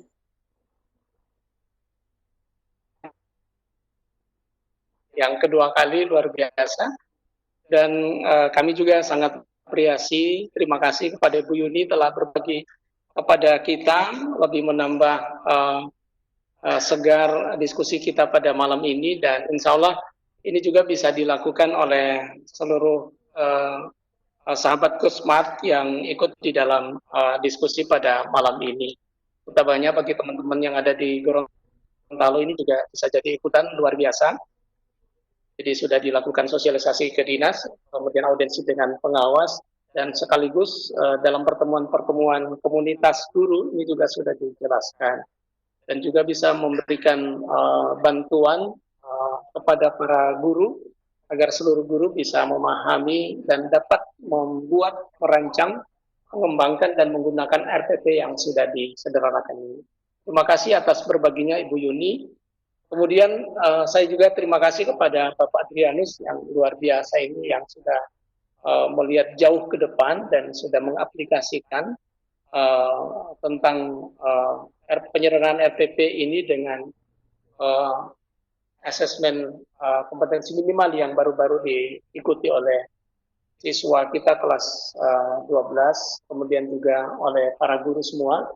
Dan memang kalau kita yang ikut asesmen ini tersebut, kita bisa memahami betul tentang persoalan literasi, kemudian numerasi dan karakter yang sudah disampaikan di dalam kegiatan kita beberapa hari yang lalu.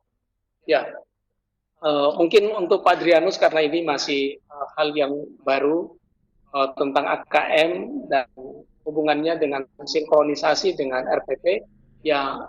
Mudah-mudahan ke depan ini kita di sekolah ini bisa melahirkan model-model yang bisa mensinkronkan itu Pak Adrianus. Jadi mudah-mudahan teman-teman di SMA 5 model ini juga dengan kita semua ini bisa membagi bersama bagaimana mensinkronkan asesmen ini yang sudah dilakukan kemarin.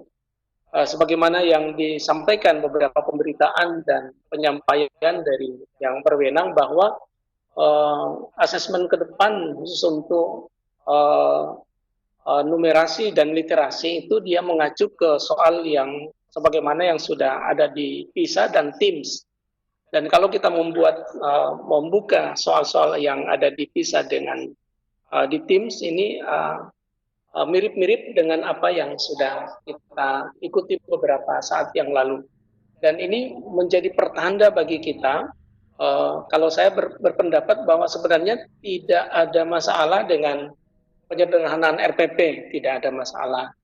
Cuma mungkin yang akan berubah adalah orientasi konten materi kita mungkin akan ke sana.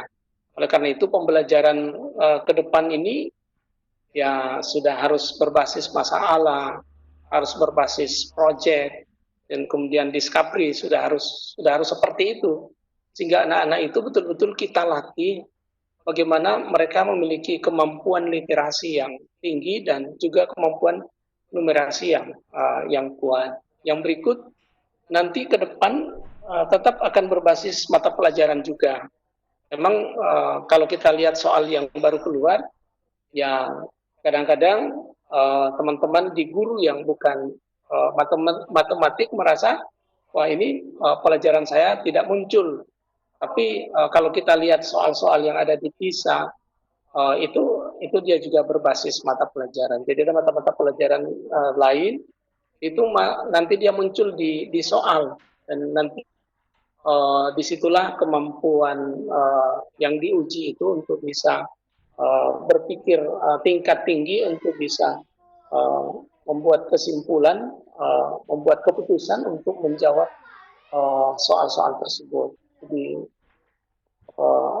ini kaitannya dengan, kalau saya asesmen itu kaitannya adalah di persoalan proses yang akan dilakukan oleh guru Pak Adrianus. Jadi kalau saya berpikirnya seperti itu, dan insya Allah dia tidak ada masalah dengan penyederhanaan RPP.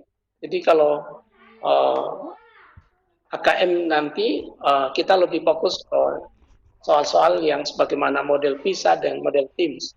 Mungkin saatnya kita guru-guru membuka soal-soal PISA dan TIMSS itu. Dan juga mungkin pelatihan-pelatihan lebih diintensifkan agar guru-guru kita sudah paham betul bahwa soal-soal PISA itu kayak seperti ini begitu, sehingga dan kita bisa melatihkan anak-anak kita seperti itu menjadi lebih baik.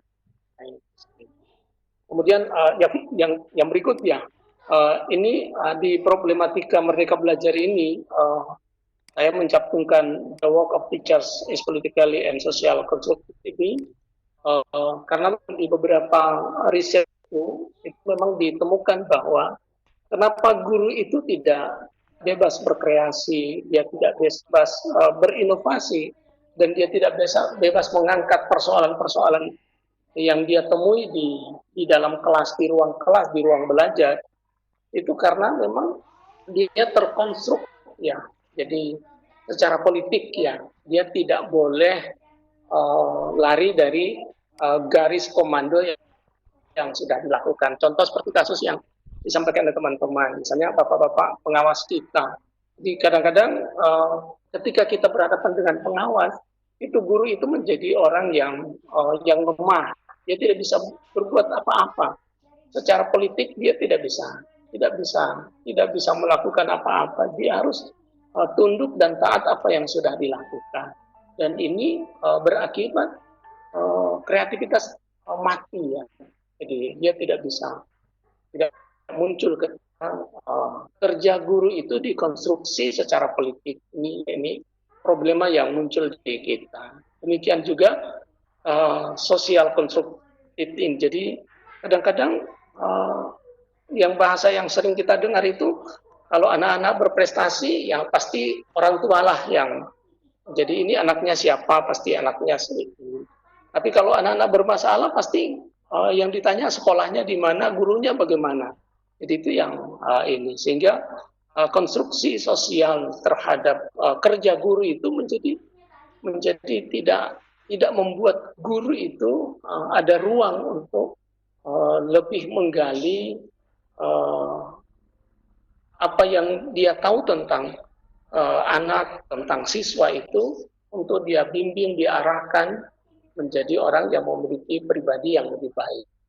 Mungkin demikian, ya. Jadi ini saya mohon maaf, ini saya menggunakan ya kebetulan ini penelitian yang ada di Indonesia, tapi ya di jurnal yang dari luar, ya. Jadi saya ini di dalam bahasa Inggris, sehingga saya coba tulis seperti itu, seperti apa adanya. Kemudian di penelusuran yang lain juga riset-riset tentang ya ketika politik dan sosial itu tidak mendukung guru, maka menyebabkan permasalahan yang sangat parah di pendidikan kita, ya, termasuk yang terjadi bukan hanya di Indonesia tapi juga di luar juga, seperti itu nasib yang dihadapi oleh para guru yang tidak berdaya ketika berhadapan dengan kekuatan sosial dan politik yang terlalu memaksakan guru untuk harus tunduk pada apa yang diinginkan dan tidak bisa secara bebas mengkreasi apa yang dia inginkan, dia ingin kembang. Kemudian untuk Pak Gusti, ya terima kasih Pak Gusti. Ya, saya berpendapat dan berpikir berpendapat bahwa tidak zamannya lagi kita memprint out RPP itu untuk 1 semester, tidak zamannya lagi. Jadi kemudian kenapa saya mengatakan bahwa RPP itu bisa dicoret-coret? Ya, memang seperti itu adanya. Kita harus bisa melakukan evaluasi, kemudian revisi, perubahan, perbaikan untuk pembelajaran yang berikutnya. RPP itu kan tujuannya kita berada di garis depan. Jadi apa yang akan kita lakukan ke anak-anak kita. Kalau kita sudah buat, apalagi kita sudah print out 1 semester, ya sudah sangat dipastikan bahwa apa yang kita print out itu tidak real kita dalam pembelajaran. Pasti kenapa kepala sekolah pengawas sering sewot ya ketika dia melihat, ya lihat di perencanaan pertemuan ini tanggal sekian seharusnya materi ini, tapi yang dibawa oleh guru, yang diajarkan oleh guru pada saat supervisi tidak seperti itu. Ya memang karena perencanaan yang dibuat tidak sesuai dengan kondisi yang sebenarnya. Oleh karena itu penyederhanaan RPP ini termasuk ya RPP kita buat pada saat kita masuk, ya kita akan siap mengajar. Nah, bagaimana dengan permintaan pada saat akan diperiksa? Sebenarnya kalau saya ya kita sampaikan apa biasanya pengawas itu, pengalaman kita pasti dia datang pada saat pembelajaran sudah berlangsung ya.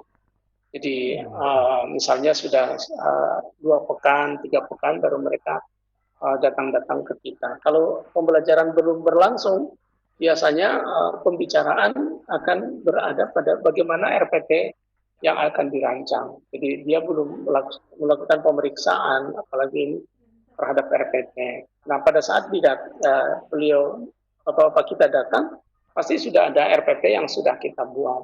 Dan ini boleh kita tunjukkan RPP yang kemarin, RPP pertama kita coret, ini sudah diganti dengan RPP kedua. Jadi saya berpendapat bahwa RPP yang sudah dicoret-coret itu ya itu akan jadi portofolio guru, begitu. Portofolio guru yang akan digunakan untuk hal-hal yang lain. Jadi dan itu sangat bermanfaat sekali ketika kita mau mengembangkan pembelajaran ke depan untuk siswa di tahun yang akan datang, atau untuk jadi bahan diskusi guru di dalam komunitas MGMP, KKG dan yang semisal dengan itu. Jadi seperti itu Pak Gusti ya, bisa ini. Jadi ya kalau bolehlah seperti apa yang ditempuh oleh Ibu Yuni ya di Wonogiri ini luar biasa. Kita bangun komunikasi dengan teman-teman pengawas sehingga tidak ada lagi pemaksaan pada kita guru atau sekolah harus membuat RPP di awal pembelajaran sudah harus 1 semester ini. Ini tidak boleh lagi jadi kita ini. Dan itu tidak realistis ya, tidak sesuai dengan kondisi yang ada, dan itu sangat mubazir sekali, sangat sia-sia sekali. Kita sudah keluarkan anggaran yang besar untuk print out ini dan sebagainya, tapi tidak pernah kita gunakan di dalam pembelajaran. Ya, penyederhanaan ini adalah jalan keluar bagi kita untuk menjadi lebih. Mungkin demikian. Terima kasih Pak Adrianus, Pak Gusti, dan Ibu Yuni. Iya, terima kasih Bapak. Ini biasa sekali apa yang ditanyakan oleh kawan-kawan guru dari luar Gorontalo. Alhamdulillah bisa hadir bersama kita malam ini. Masih bisa ditambah lagi, Pak? Ya terserah, kan saya orang yang diperintah Bu, jadi ya, siap melaksanakan tugas. Boleh kita minta 3 lagi Pak ya? Siap Bu, siap. Ya. Mari Bapak Ibu silakan. Ini Ibu Rahim. Rahim Wali. Silakan Bu, mau bertanya.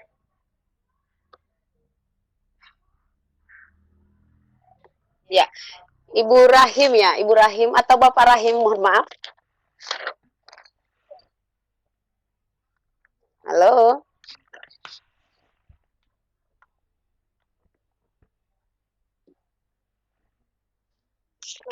Silakan.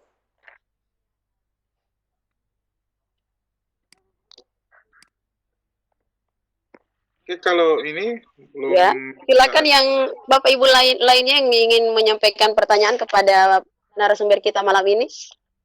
Chat nggak ada, Bun? ada kan? Di chat nggak ada? Di chat itu banyak, Bun. Ada pertanyaan nggak? Pada dan Halo. Bunda Herlina, itu di chat banyak pertanyaan. Ya Bu, ya Bu. Di panelis dibaca itu banyak pertanyaan. Naik ke atas dulu, naik ke atas dulu.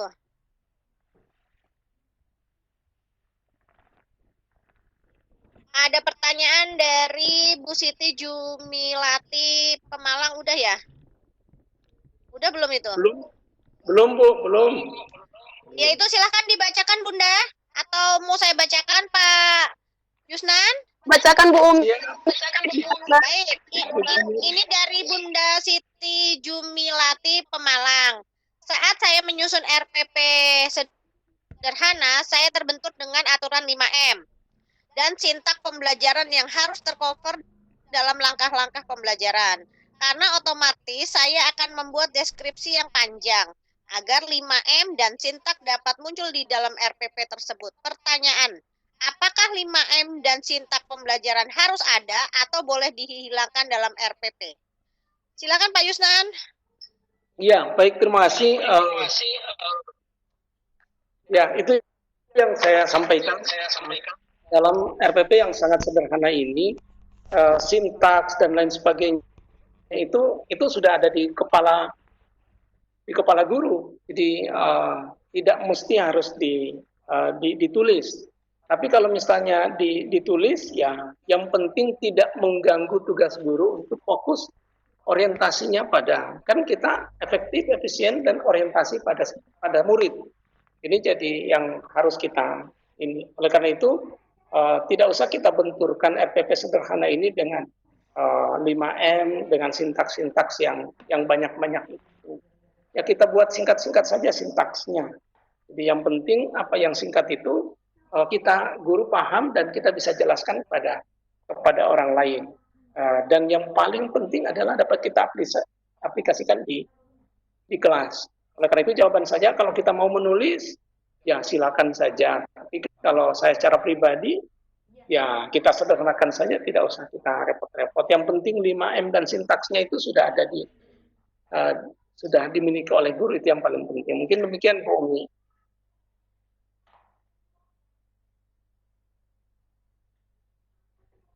Saiful. Iya. Ini lagi ada pertanyaan Pak. Ya Pak Ipul. Dari Pak Rijal. Pak Rijal R. Pertanyaannya, di daerah kami pengawas masih dengan RPP lama Pak. Adakah regulasi pendukung untuk argumen kami sesuai dengan SK Menteri 14/12? Mohon petunjuk. Terima kasih. Ya, terima kasih Pak Ibu. Mungkin mungkin ini ya apa yang disampaikan Ibu Yuni itu luar biasa. Jadi kita bangun komunikasi intensif dengan bapak-bapak pengawas, dengan kepala sekolah, dan apa yang sudah dilakukan oleh Pak Adrianus di SMA 5 model juga bisa kita tiru ya, sehingga tidak head to head ya antara guru dengan pengawas. Tapi kita menjadi Ibu Yuni kan dalam komunitas ya, bersama-sama mereka berjuang berkomunikasi dengan pengawas sehingga terjadi seiring sejalan antara guru, kepala sekolah dengan pengawas. Mungkin seperti itu. Dan saya yakin ya RPP lama yang dipaksakan itu insya Allah juga dengan adanya komunikasi yang intensif ini juga akan memberi ruang yang lebih besar kepada guru-guru untuk lebih fokus yang tadi itu efektif, efisien, orientasi pada murid. Jadi kita yang 3 hal itu menjadi ruh edaran dari kementerian itu. Mungkin demikian Pak Ipul. Ya, terima kasih Pak Ketua. Ya, terima kasih. Balik ke Ibu Herlina. Ya, terima kasih Pak Ipul. Bapak Ibu masih ada pertanyaan lagi untuk narasumber kita? Di chat udah nggak ada, Bun? Udah. Sudah habis, Bun. Oh, udah habis. Satu aja Pak Dadan ini kayaknya mau bertanya.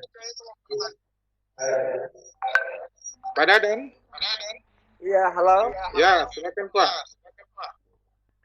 Ya Pak, ini mudah-mudahan Merdeka Belajar juga ini jadi merdeka juga buat guru bisa mengajar. Ya mudah-mudahan guru juga tidak mendapatkan ya seperti yang lalu-lalu tekanan dari pengawas, tekanan dari kepala sekolah dan sebagainya. Nah ini juga Merdeka Belajar juga apakah juga memberikan kesempatan juga kepada siswa untuk merdeka, dia juga belajar, misalnya memilih materi-materi tertentu yang seringkali ini ada beberapa materi itu yang berkaitan dengan pelajaran lain.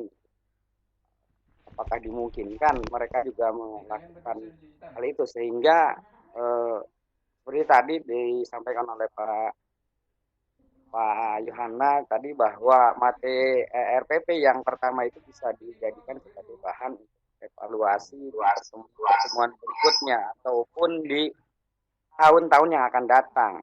Barangkali misalnya hasil dari koreksian yang di awal itu bisa dijadikan sebagai bahan untuk melakukan kolaborasi karena beberapa materi tertentu sepertinya harus berkolaborasi dengan teman-teman yang lain seperti halnya kalau di tingkat sekolah dasar itu ada materi yang tematik gitu. Begitu pula mungkin halnya di tingkat SMA juga ada materi-materi yang sebetulnya tematik bisa digabung, bisa dikolaborasikan antara satu guru dengan guru yang lain, misalnya antara ekonomi, kemudian sosiologi, sejarah, se-Indonesia dan sebagainya. Nah, apakah ini diberikan kebebasan nggak seperti itu nih Pak? Penjelasan. Halo? Ya, halo Pak Dadan. Ulangi Ya, lagi saya Pak dari terakhir. Jawa Barat nih Pak, dari Cirebon. Oh, Cirebon ya Pak Dadang. Ya, terima kasih Pak Dadang.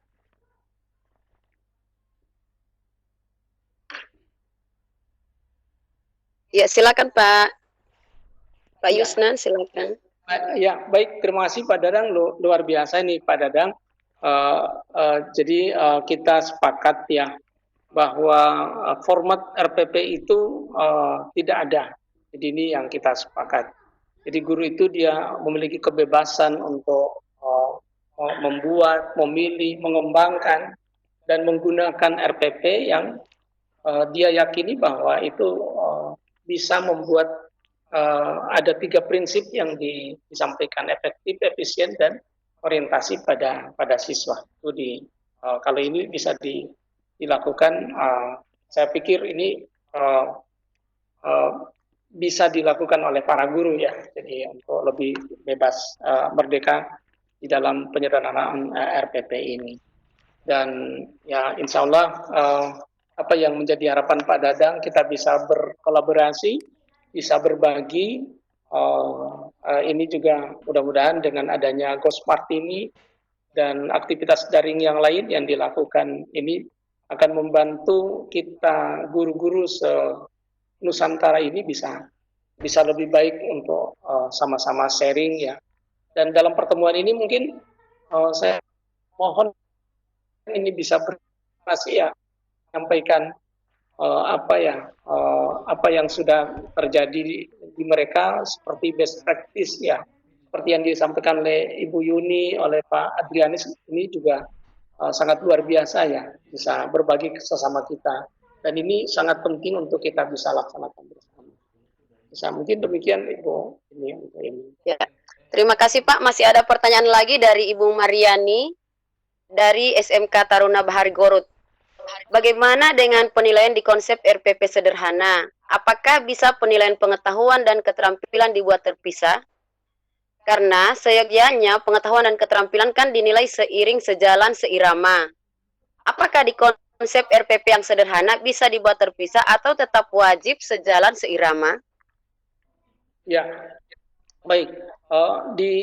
di RPP itu kita hanya menyebutkan saja penilaian kita seperti apa, seperti misalnya untuk pengetahuan seperti apa, keterampilan seperti apa, dan penilaian untuk sikap, baik dia sikap sosial dan sikap religi itu seperti apa. Ada hal yang saya ingatkan, ya kadang-kadang kita penilaian sikap religi ini yang kurang. Padahal ini sangat penting sekali di dalam pembelajaran, apalagi dia berbasis karakter, sebagaimana yang disampaikan oleh Menteri kita. Jadi instrumen penilaian ini sudah, ya kalau bisalah kita sudah harus berbasis digital ya, biar tidak banyak kertas yang kita butuhkan untuk hal-hal penilaian. Yang berikut, kita sudah harus bisa menggunakan jurnal guru untuk melakukan penilaian.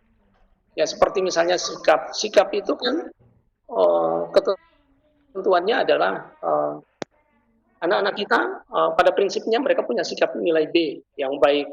Jadi ada yang baik-baik sedikit, ya tidak usah takut-takut kasih anak-anak nilai A.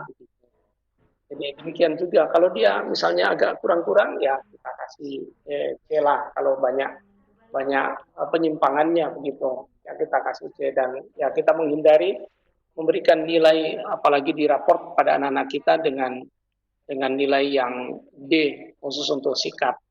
Jadi ini.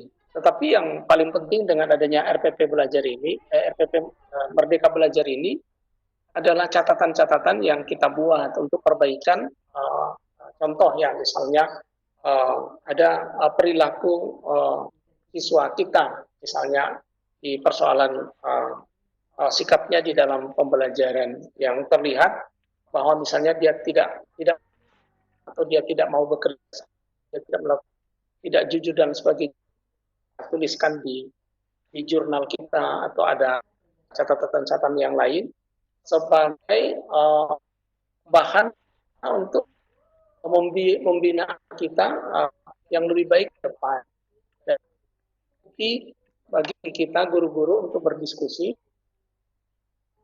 lebih baik. Jadi, seperti itu. Jadi tidak harus kita di dalam RPP yang sederhana, sampai instrumen penilaian juga harus jadi dengan adanya RPP ini kita lebih fokus jadi penilaian kita bisa ya. Penekalannya di proses. Jadi ketika ada perilaku kita menuliskannya, kita memberikan catatan-catatan tanpa mengganggu pembelajaran. Jangan sampai ada perilaku menyimpang anak-anak selama di pembelajaran, akhirnya satu orang anak siswa yang berperilaku menyimpang, waktu mengajar kita tersita hanya untuk memberikan nasihat dan lain sebagainya. Ini juga harus kita hindari ya dalam Merdeka Belajar. Jangan sampai kita menangani satu siswa, mengorbankan siswa-siswa yang lain. Jadi kita buatlah bisa ini, ada sarana kita bisa berkolaborasi dengan orang tua, dengan wali kelas, dengan BK, atau kita melakukan pendekatan yang luar biasa ke anak itu. Dan ini kan dalam RPP Merdeka Belajar ini menjadi catatan-catatan kecil kita yang akan kita perbaiki untuk ini. Misalnya seperti misalnya penilaian tentang sikap, nah itu kita bisa memberikan catatan untuk RPP yang berikutnya. Demikian juga misalnya keterampilan si anak. Nah ini kan ke depan kan kita berbasis masalah, berbasis proyek, kemudian pada portofolio, dan ini lebih menyederhanakan RPP kita karena semuanya itu sudah ada di dalam itu. Ketika kita misalnya berbasis masalah, berbasis proyek, itu penilaian pengetahuan, keterampilan, sikap, itu semua include di pembelajaran. Dibanding kita menggunakan cara lama, kita tampilkan PowerPoint, baru kita ini, ya ke depan kita sudah harus lebih fokus ke apa yang sudah dikembangkan pada saat ini ya. Jadi termasuk strategi pembelajaran juga kita harus rubah, bukan hanya RPP-nya. Jadi Merdeka Belajar ini dimulai dengan RPP yang sederhana. Tetapi dengan adanya Merdeka Belajar tadi di pada murid, berarti ada pilihan-pilihan menu yang harus disiapkan oleh guru. Jadi ini yang paling penting juga. Ada pilihan-pilihan menu belajar yang disiapkan, yang sesuai dengan peserta didik kita. Kita kan tahu pengalaman lapangan kita, ada siswa yang cepat, ada yang siswa yang menengah, ada yang siswa yang lambat. Kita pun sudah harus memikirkan di dalam rancangan RPP itu seperti apa proses langkah-langkah pembelajaran yang kita lakukan agar yang cepat ini kita akomodir, yang lambat juga kita akomodir. Nah, tiga, salah satu yang bisa direkomendasikan adalah pembelajaran yang berbasis portofolio itu. Dan portofolio itu berdasarkan hasil riset itu bisa mengoptimalkan seluruh kemampuan siswa. Karena dia sendiri ikut menilai apa yang baik penampilan atau misalnya dia seperti ini, sikap kita kasih kita tahu nilainya hanya B karena masih ada yang lebih tinggi dari B, yakni A. Dia akan minta agar nilainya itu A. Dia minta gurunya akan berubah nilai B itu menjadi A. Nah, disitulah proses pembelajaran, negosiasi dan komunikasi dan sebagainya yang bisa menjadikan hubungan antara guru dengan siswa itu semakin akrab, semakin baik, dan termasuk di dalam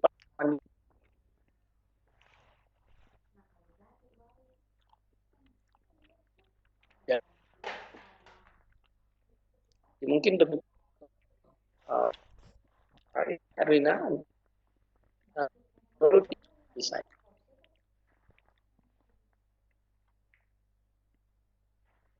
Ya, ada tanggapan Ibu Maria. Di sini beliau menyampaikan bahwa kebetulan beliau adalah guru bahasa Inggris. Kemudian ketika melakukan penilaian, beliau lakukan penilaian antara pengetahuan dengan keterampilan itu di waktu yang terpisah. Ketika pertemuan pertama beliau menggunakan kuisis untuk menilai pengetahuan. Kemudian yang berikutnya beliau menggunakan proyek untuk penilaian keterampilan. Apakah bisa seperti itu, Pak? Bisa sekali. Dan itu luar biasa, It's the best. Jadi ibu luar biasa, ibu luar biasa. Jadi sudah paham sekali. Jadi alat ukur untuk pengetahuan dia menggunakan instrumen apa, ya seperti tadi kuis. Tapi alat ukur untuk keterampilan dia sudah tahu harus menggunakan apa, seperti tadi proyek. Tapi di proyek juga itu, di situ Anda juga ada pengetahuan. Jadi di pengetahuan ada juga ini. Tapi ya dia lebih ini. Jadi kalau yang di bayangan saya, kalau misalnya seperti tadi menggunakan proyek kan dia ada rubrik. Dia akan menggunakan rubrik itu. Dan di situ akan muncul keterampilan-keterampilan yang diujikan. Tapi sebenarnya di rubrik itu juga bisa diinovasi, bukan juga pengetahuan, jadi pengetahuan si anak bisa itu bisa satu kali. Kalau sudah yang proyek itu sudah tiga-tiganya sudah langsung kelihatan. Jadi apa pengetahuan sudah masuk, kemudian keterampilan juga sudah masuk, dan sikapnya sekaligus sudah masuk di situ.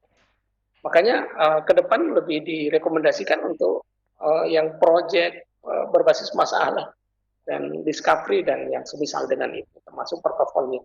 Ini luar biasa, Bu. Ini apa ya? Imaging. Luar biasa. Ya, iya, demikian Ibu Mariani tanggapan dari Bapak Yusnan. Kita beralih ke pertanyaan berikutnya dari Mem Hanum ini. Bagaimana menata pembelajaran yang merdeka, Pak? Ya, kalau saya berpikir kalau bagaimana pembelajaran merdeka, ya gurunya harus merdeka dulu.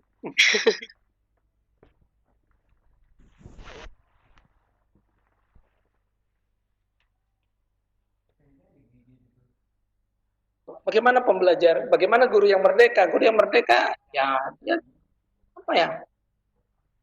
Ya, yang pertama dia harus kuasai konten, dia harus ya. Jadi kalau ada materi konten yang belum dikuasai oleh guru, ya dia harus berusaha sekuat tenaga harus materi itu dia kuasai. Ini penting sekali, penting sekali. Tidak boleh diremehkan itu bisa ini. Mengapa kita temui di lapangan ada materi-materi tertentu yang dilewati oleh guru? Kadang-kadang kita masuk cek di anak-anak, ini materinya sudah di mana? Udah di sini. Nah ini sudah di ini. Oh itu belum diajari. Ya kadang-kadang kenapa tidak diajari ya? Kadang-kadang guru juga belum merdeka di situ. Makanya kalau guru belum merdeka ya seperti itu, dia tidak bisa memerdekakan peserta didiknya ya, siswanya tidak bisa. Jadi itu yang pertama. Gurunya harus merdeka dulu. Kalau guru merdeka pasti dia bisa menata pembelajaran yang merdeka. Bisa ini. Di pembelajaran merdeka itu jadi ada ruang kreativitas yang harus dibangun oleh guru ya, memberikan ruang pada siswa untuk bisa menampilkan apa yang dia miliki untuk bahan bagi guru untuk membimbing siswa, mengarahkan siswa agar dia memiliki kompetensi, dia memiliki daya kritis. Jadi kita belajarkan anak-anak. Cuman kan kadang-kadang guru-guru tidak suka siswa yang kritis. Ini juga yang harus menjadi catatan para guru. Justru kita harus mendukung, mengarahkan siswa yang kritis, daya kritisnya ada, tetapi kadang-kadang daya kritisnya dia gunakan untuk mengganggu atau membuat gaduh. Jadi ini, oleh karena itu kita harus pintar-pintar untuk ini. Jadi kalau bagaimana membuat merdeka, ya kalau saya kata kuncinya adalah guru merdeka dulu. Jadi, jangan dia merasa tertekan dan sebagainya. Jadi kalau ada tekanan-tekanan, ya bagaimana dia berpikir secara pribadi atau secara bersama untuk keluar dari tekanan-tekanan tersebut. Jadi bisa ini. Misalnya kemarin Berlina anaknya sakit, ya bagaimana bisa mengajar dengan baik kalau anak sakit? Iya Pak. Nah di situ kita butuh dukungan orang-orang di luar kita, butuh dukungan kepala sekolah, dukungan guru-guru, dukungan sahabat-sahabat, minimal doalah gitu ya. Jangan membebani lagi. Kita tidak bisa merdeka belajar kalau ada hal-hal yang seperti itu. Oleh karena itu kita harus belajar bagaimana membebaskan diri agar kita menjadi merdeka dulu. Kalau saya seperti itu dulu bisa ini. Atau ada dari teman-teman lain, mungkin dari Pak Dadang, Ibu Yuni atau Pak Adrianus yang lain bisa memberikan tambahan penjelasan. Ini jadi luar biasa. Jadi kuncinya ini Pak, guru dilarang untuk melakukan merdeka belajar sebelum gurunya merdeka Pak ya? Iya harus begitu. Bagaimana dia bisa menciptakan merdeka belajar kalau dia honornya masih 200.000, 500.000, kan kasihan. Guru dengan pendapatan 500.000 kebutuhannya sampai 3-4 kali lipat dari itu. Jadi tidak boleh. Jadi kita harus memerdekakan guru-guru kita ya. Jadi kita sudah harus mempersiapkan hal yang baik untuk guru-guru kita. Jadi fasilitas. Jadi kita hargailah apa yang sudah dibuat oleh guru di kelas. Ya. Minimal ya kita seperti di siswa itu dia senang sekali dipuji walaupun dia pelanggar. Gitu. Saya pernah menangani anak-anak, saya beritahu apa yang paling engkau tidak suka dari guru-guru dan apa yang paling engkau suka dari guru-guru. Ternyata hal yang kadang-kadang anak-anak suka adalah dia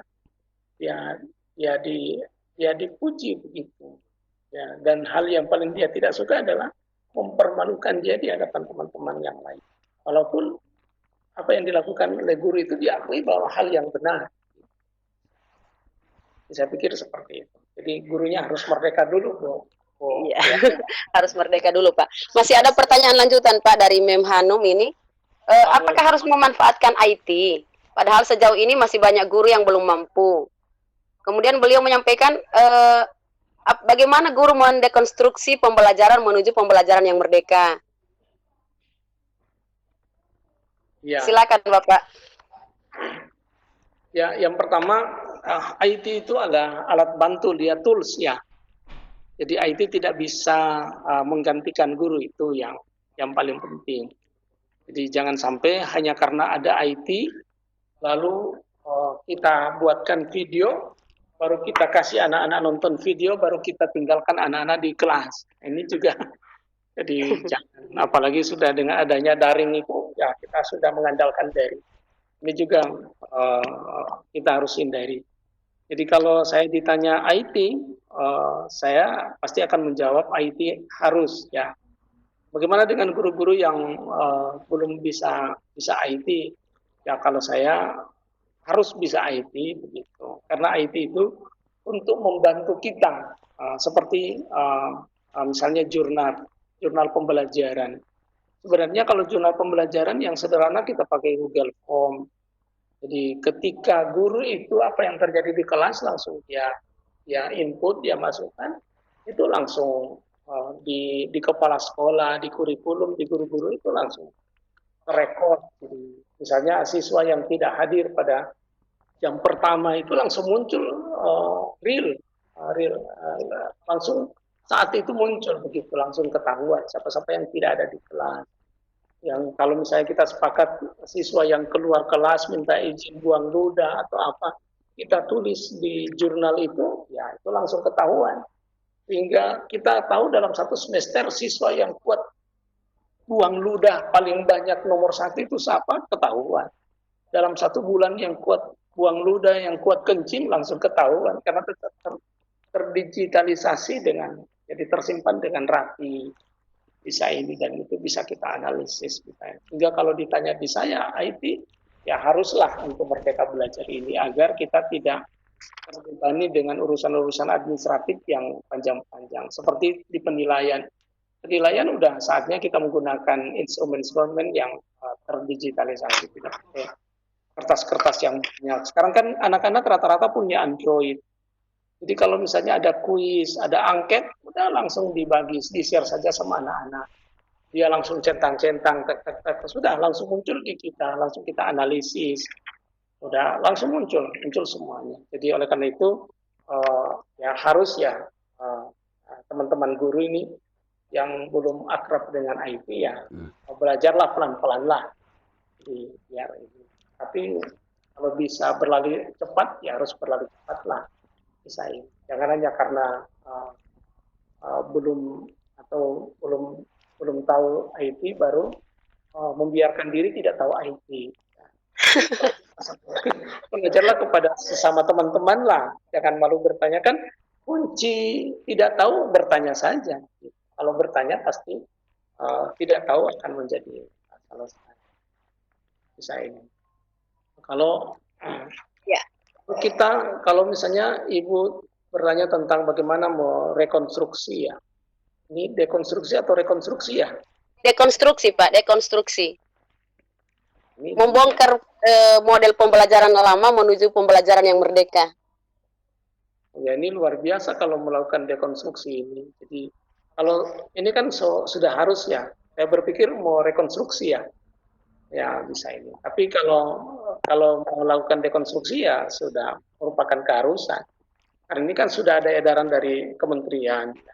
Dari yang 13 komponen disederhanakan menjadi tiga komponen saja. Ya harus kita sudah harus guru harus berani membuat itu tanpa mengikuti dari guru-guru lain. Dia merdeka membuat, merdeka memilih.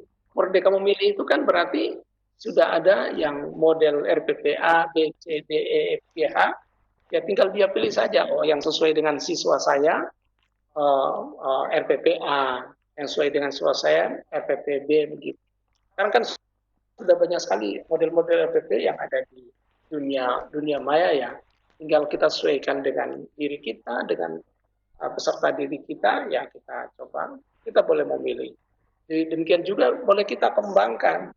Jadi selain kita membuat, kita memilih, kita mengembangkan. Dan kita bisa menggunakan. Jadi apa yang sudah dibuat oleh guru lain, itu boleh kita bongkar pasang lagi untuk kita sesuaikan dengan yang tadi itu, yang efektif, efisien, dan berorientasi pada siswa. Jadi itu 3 prinsip itu yang harus kita pegang. Jadi Merdeka Belajar penyelenggaraan RPP itu 3, efektif, efisien, dan berorientasi pada murid, ya, pada peserta didik. Jadi itu yang ini ya harus ya, termasuk ya menggunakan IT itu ya, melakukan dekonstruksi itu ya harus tidak boleh tidak harus pakai IT. Kalau kita masih bertahan dengan model lama, nggak bisa. Ya, kita akan ketinggalan. Kita tidak bisa. Ya, jadi belajarlah, harus belajar. Guru-guru yang ada sekarang tidak boleh hanya berdalih saya pensiunnya tinggal 1 bulan. Ya, gunakan waktu yang tinggal 1 bulan itu untuk bisa tampil sebagai guru yang merdeka lah. Gitu. Mungkin demikian Ibu Herlina. Bisa. Ya. Terima kasih Pak. Ada tanggapan dari Bapak Rahim Wali ini Pak tentang penerapan RPP. Halo. Ya, siap. Ya. Beliau menyampaikan bahwa penerapan RPP yang sudah disederhanakan ini memang belum merata, terutama di daerah beliau di Maluku. Nah, kira-kira bagaimana ini Pak caranya untuk supaya penerapan dari RPP yang sederhana ini bisa merata untuk seluruh wilayah, termasuk wilayah beliau di Maluku sana Pak? Terima kasih. Ya, baik terima kasih. Sebenarnya dengan penyederhanaan RPP ini bisa menjangkau semuanya. Bisa ini kan lebih sederhana itu yang tadi itu Bu Herlina. Jadi dia efektif, efisien, dan orientasi sama siswa. Tidak usah kita memaksakan model RPP di tempat yang lain. Kita paksakan, kita akan buat dengan di tempat kita begitu. Sekarang kan teman-teman guru di Maluku yang akses informasinya sangat terbatas gitu. Kemudian sumber daya juga sangat terbatas, sarana prasarana juga sangat terbatas. RPP itu kita rancang sesuai dengan kondisi yang ada di kita, sesuai dengan karakteristik peserta didik kita, siswa kita seperti itu bisa. Saya berikan contoh ya, saya sebagai pengajar matematik, ya biasanya anak-anak itu ketika saya tanya perkalian, ya saya menemukan ya kalau kelas 10 itu, kelas 1 SMA itu tidak kurang dari 65% itu kemampuan perkalian mereka itu masih rendah. Nah, menghadapi anak-anak yang seperti itu kan kita tidak boleh memaksakan diri melaju ke materi yang tinggi, baru kita biarkan yang 65% siswa kita yang perkaliannya saja dia masih hitung gitu. Yang sederhana misalnya ketika saya tanya misalnya 4 kali 6, wah itu luar biasa. Dia buat terus ada 4, baru dia buat 6 ikat, baru dia hitung satu-satu dapatlah 24. Ini kan luar biasa.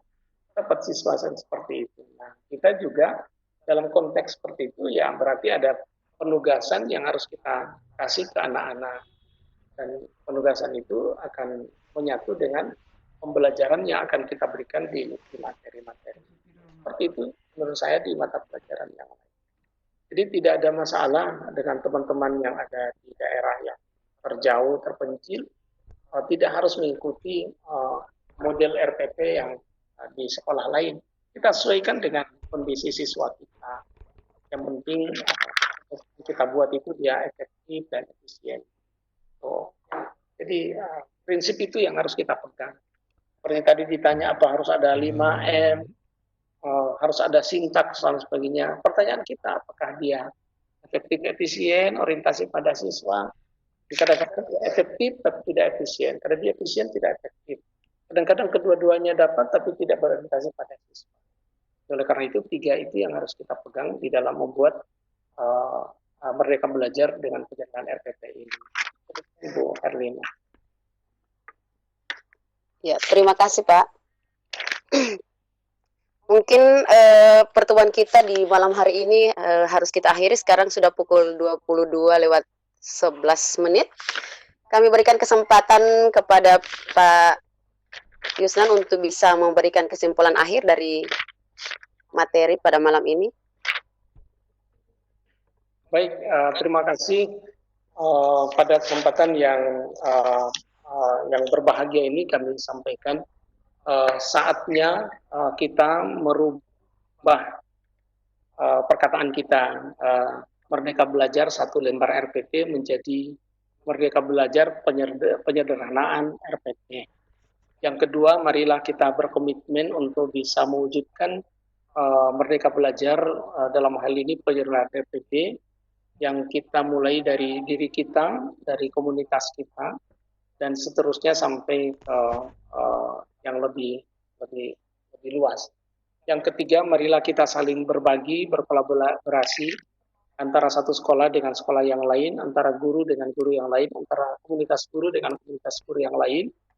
Dan yang keempat, marilah kita berkolaborasi dengan kepala sekolah, dengan pengawas, sehingga guru, pengawas, dan kepala sekolah itu seiring sejalan untuk mewujudkan Merdeka Belajar ini. Terakhir, kami sampaikan terima kasih kepada teman-teman Go Smart, semua pengunjung, partisipan pada kegiatan ini yang luar biasa. Terima kasih kepada PSMK yang telah dan Webex yang telah memfasilitasi pertemuan kita pada hari ini dan seluruh tim dan kru yang telah berpartisipasi pada kesempatan ini. Kami mohon maaf jika ada kesalahan-kesalahan yang terjadi pada malam hari ini. Terima kasih.